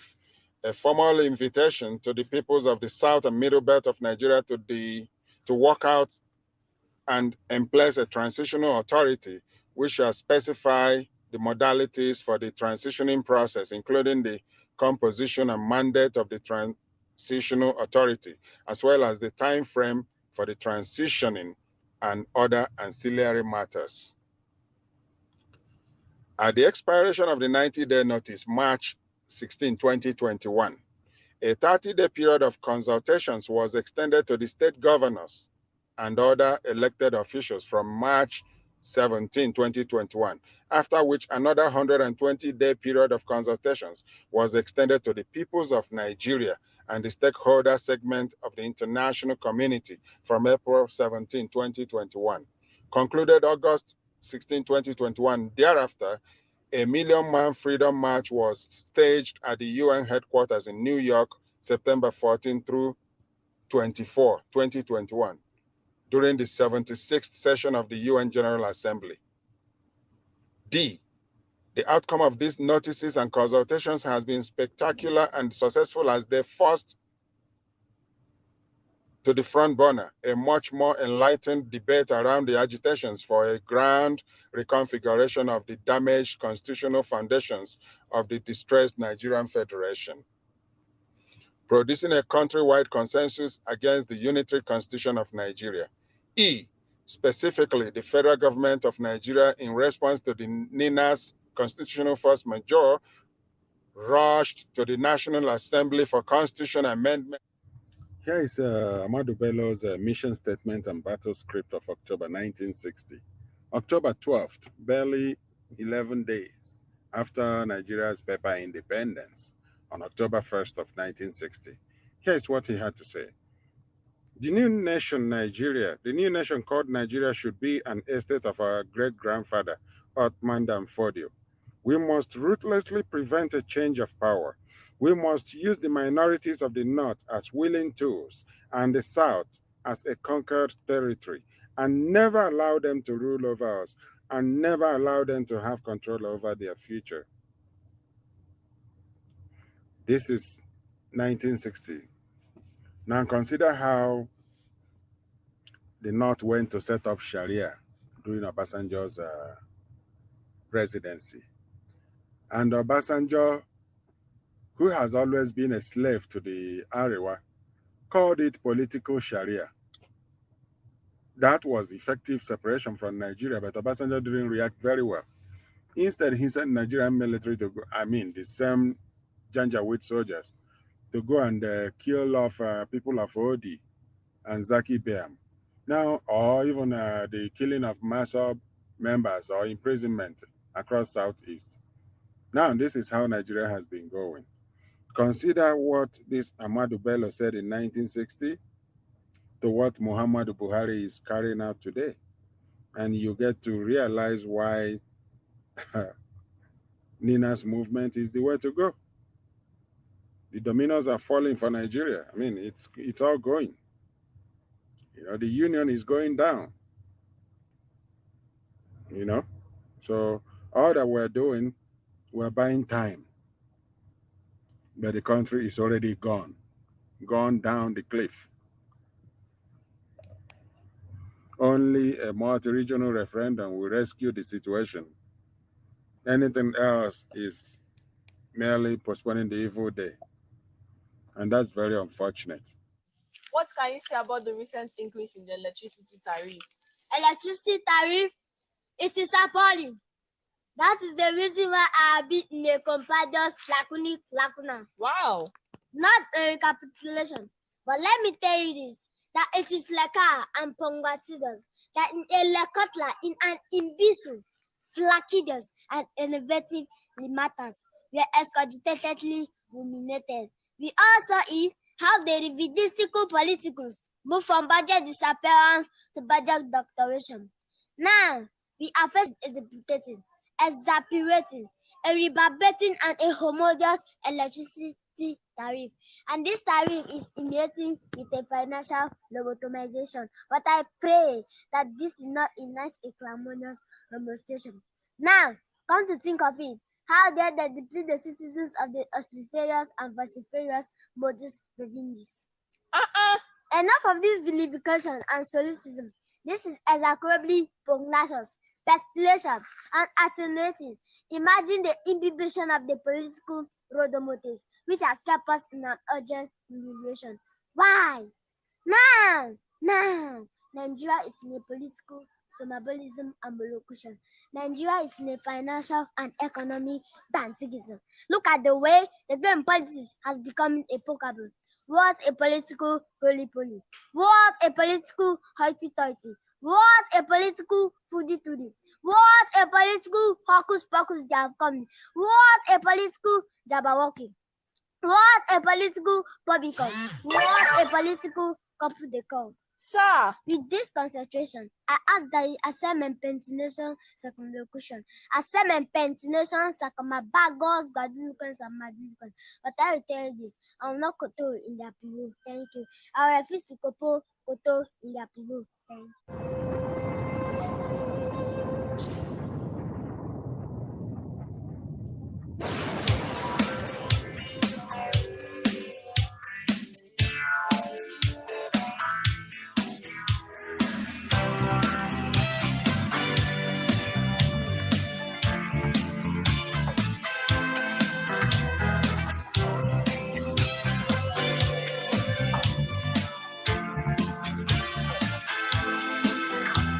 The sky looks misty and cloudy.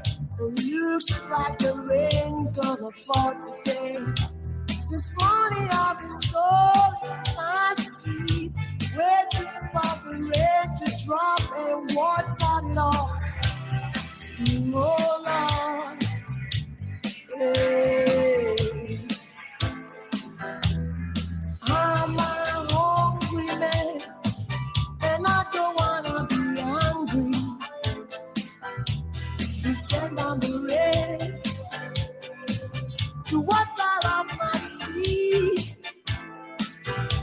Send down the rain. You send down the rain. Send down the rain. Send down the rain.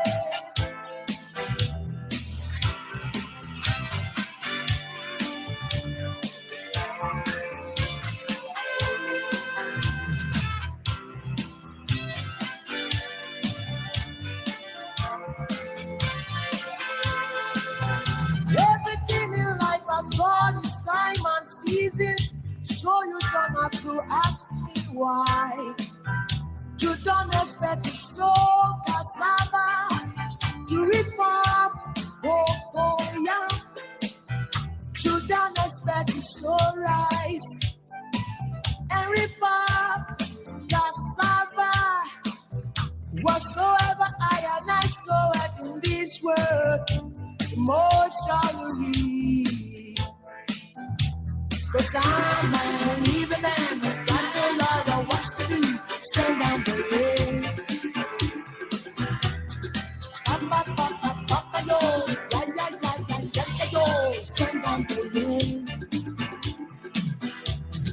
I'm a living man, I've got a lot of work to do, send down the rain. Mama, mama, mama, yo, ya, yo, send down the rain. Papa, papa, papa, yo, ya, yo, send down the rain.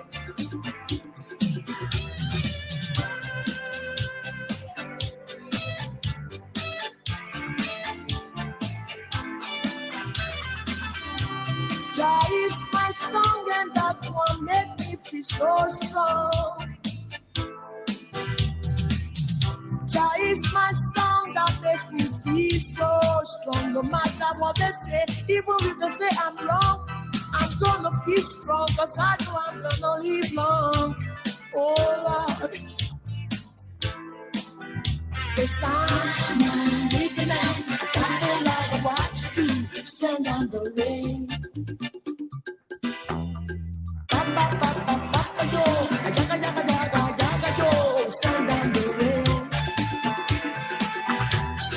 Mama, mama, mama, yo, ya, yo, send down the rain. 'Cause I'm a living and I've got a lot of work to do. Send down the rain.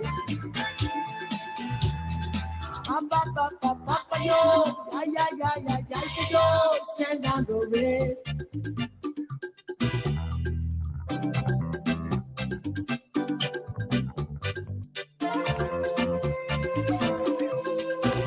That is my song and that will make me feel strong.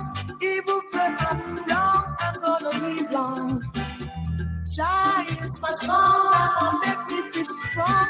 Even I know I'm wrong, I know I'm gonna live long. Yeah. 'Cause I'm living long. I've got a lot of what to do. Send down the rain.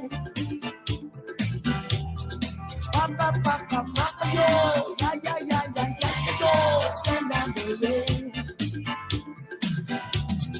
Mama, mama, mama, yo, ya, yo, send down the rain. I'm a living man, got a lot of what to do. Send down the rain. Mama, mama, mama, yo, ya, yo, send down the rain. Papa, papa, papa, yo, ya, yo, send down the rain. Yes, I'm a living man, got a lot of what to do.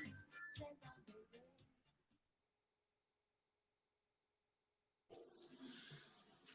Nigeria nationhood, cohesion, do we have one? I know we don't have one. Nigeria is still yearning for nationhood after her independence since 1960. Perhaps one of the greatest fault lines we have is the way itself by which we came together, cobbled together by Lord Lugard on the 1st of January 1914. Perhaps one of the most or the strongest fault lines is the way we were even named when we were formerly called Royal Niger Company Protectorates. And one young lady felt that name was too long. And she wrote an article in the London Economic Times on the 8th of January 1897. I said we should call that country, that area around the Niger area, which was how we came by the name Nigeria. We didn't really agree that we were going to be one country. The Berlin West African Conference of about 1844 to 1845 merely partitioned West Africa amongst the Portuguese, the Germans, the English people, and all that. So it was not as if we agreed to come together as one nation, which is why everyone is still suspicious of the other one. We already had the Hausa city-states, the Igbo city-states, the Karen Bonu Empire. Remember, we had great kingdoms, the Oyo Empire, the Benin Empire. Remember the great role of Oba Ovorami Nogbaise, the man who told the British, don't visit Benin during that holy month in December of 1897. And the British said they must visit. And of course, the guards who were in charge of the moat seized them and killed them. That was what led to the infamous Benin punitive expedition of 1898, February, led by a British who led 1,200 troops. Didn't we know about people like great kings like Oba or like King Jaja of Opobo? They were already there. Moremi, Queen Idia.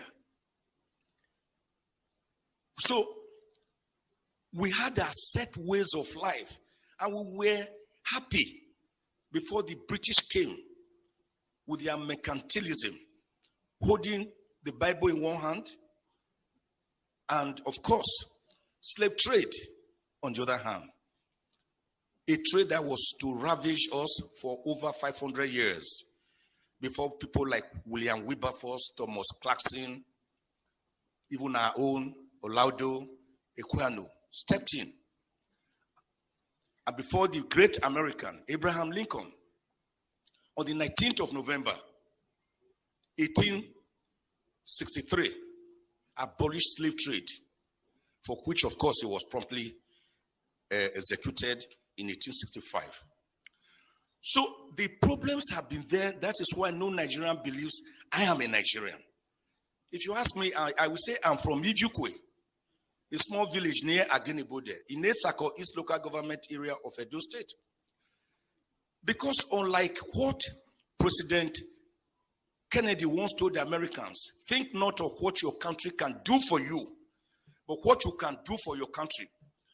Nigerians ask themselves, what has Nigeria done for us that we are in turn expected to do much for her? That is why go around Abuja or Lagos or any city in Nigeria on Sundays and you see the various town unions, because the people believe more in their town unions, in their village enclaves, than that contraction called Nigeria, which is practicing unitarism rather than federalism. And my bishop brother narrated the history very well.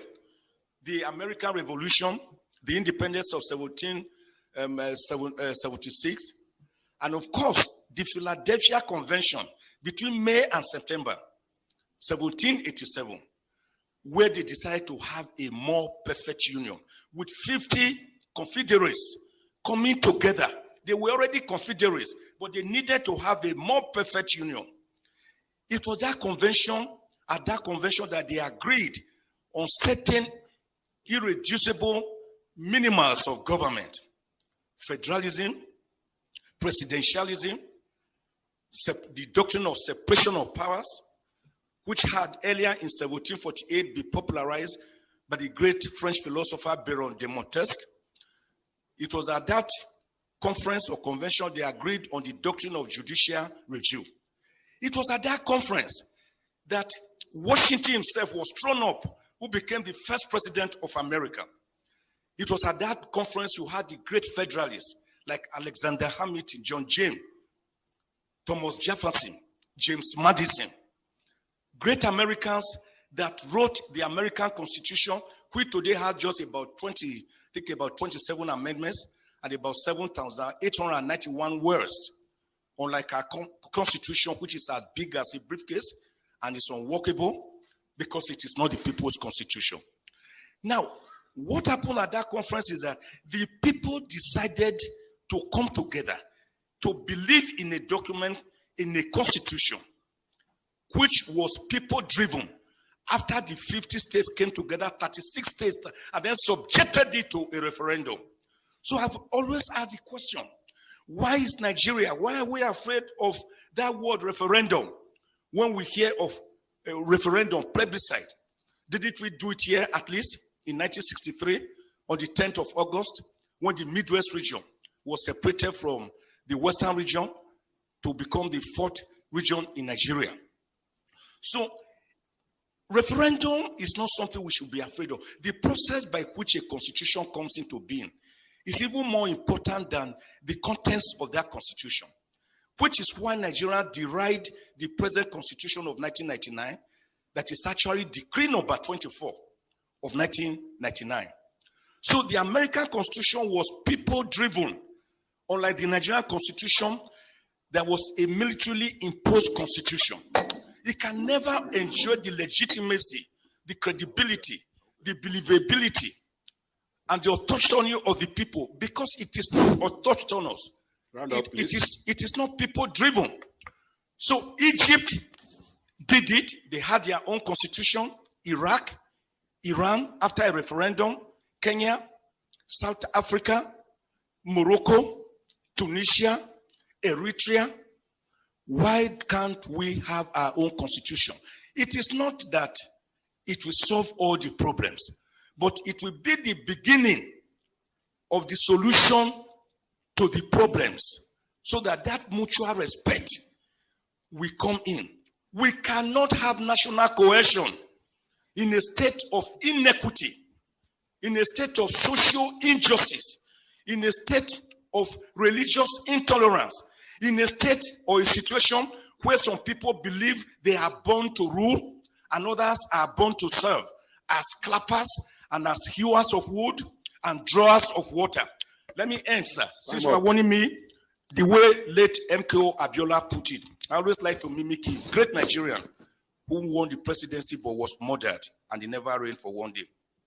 He said, you cannot begin to talk about peace. There are different types of peace.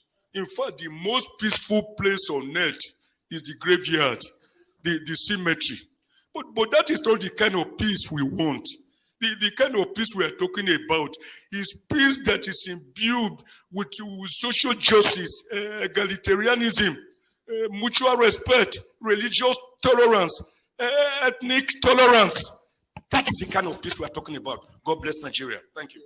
Amidst the union dispute declared by the Nigeria Indigenous Nationalities Alliance for Self-Determination, NINAS, on December 16, 2020, when the regional political merchants are done with their horse-trading charade labeled political solution to separatists and secessionists, they will dismount from their high horses and soberly engage the self-determination questions arising from the grave constitutional grievances inflicted by Nigeria's imposed unitary constitutional order on the peoples of the distressed Federation of Nigeria. Until then, let folly reign in the refugee camp of regional renegades called Abuja, said by Tony Nadi, December 2nd, 2021. There's something else that is like this. That one had questions to ask.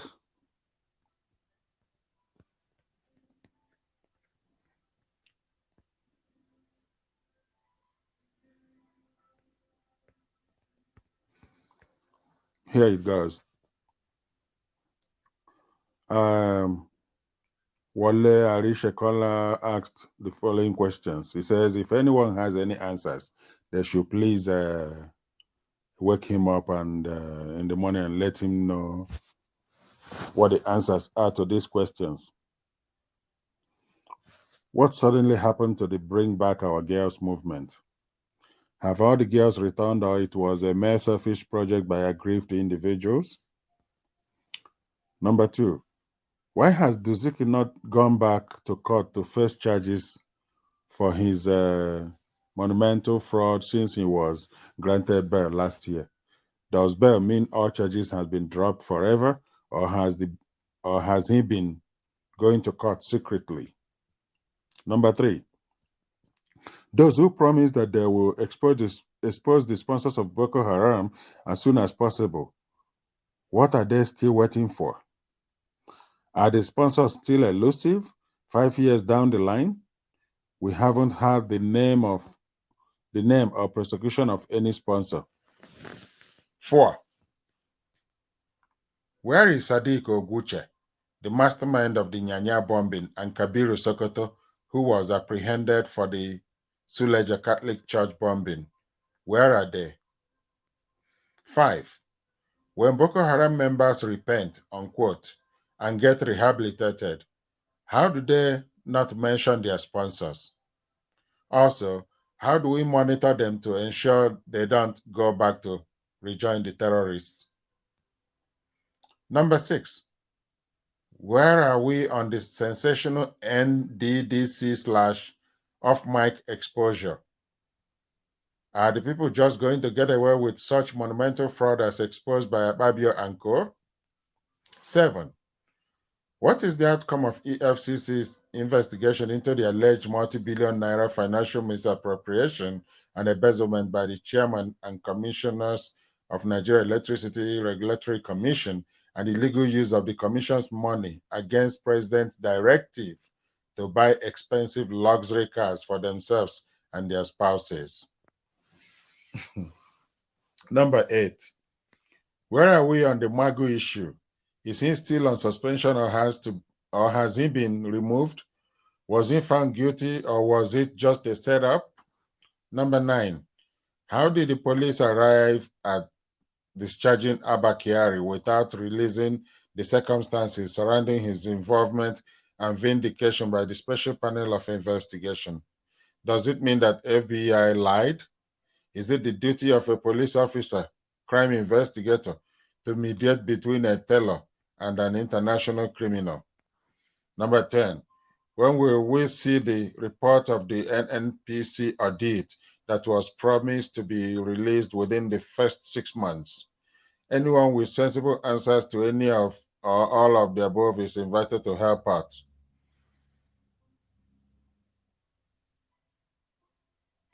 This is courtesy of Advocacy for Good Governance Social Network. Again, the whole thing that contains all that Wale, what is his full name again? Wale Arishekola, the whole thing that the 10 questions he just put out now, they are all embedded in the Constitution of Nigeria. The 1999 Constitution is the reason all the problem, all the headache, all the stomach upset, all the challenges, all the lack of water, electricity, road, infrastructures, all the discrimination, all the bloodletting, all the Fulani terrorists. Muhammadu Buhari. It is because of that constitution. That's why we are where we are. And so the earlier we get it sorted out, the better for everyone. And it is the best thing that can happen to Africa, that we get it sorted out. Others will come to learn it from us. So check out ninasvoice.org, Lower Niger Congress.org. Notes on the self-determination goal of the Nina's campaign and the formations for the reinstatement of suppressed sovereignty. Nina Secretariat, December 2, 2021. As we advance towards the terminal stages of the processes for the reinstatement of self-determination and sovereignty to the peoples of the Ninas Alliance territories, South and Middle Belt, trapped in the failed Lugadian experiment of 1914, whose sovereignties are currently suppressed and subsumed under the suzerainty of unitary Nigeria, erected by fiat upon the fraudulent 1999 Constitution of Nigeria. It has become necessary to once more shed some light on the formations in which the reinstatement of suppressed sovereignties are being undertaken.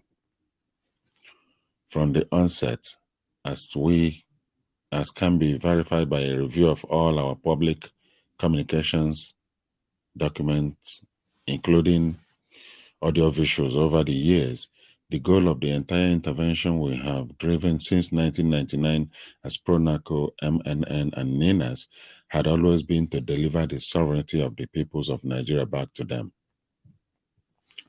subject to referendums and plebiscites, the formations in which the sovereignties would be pushed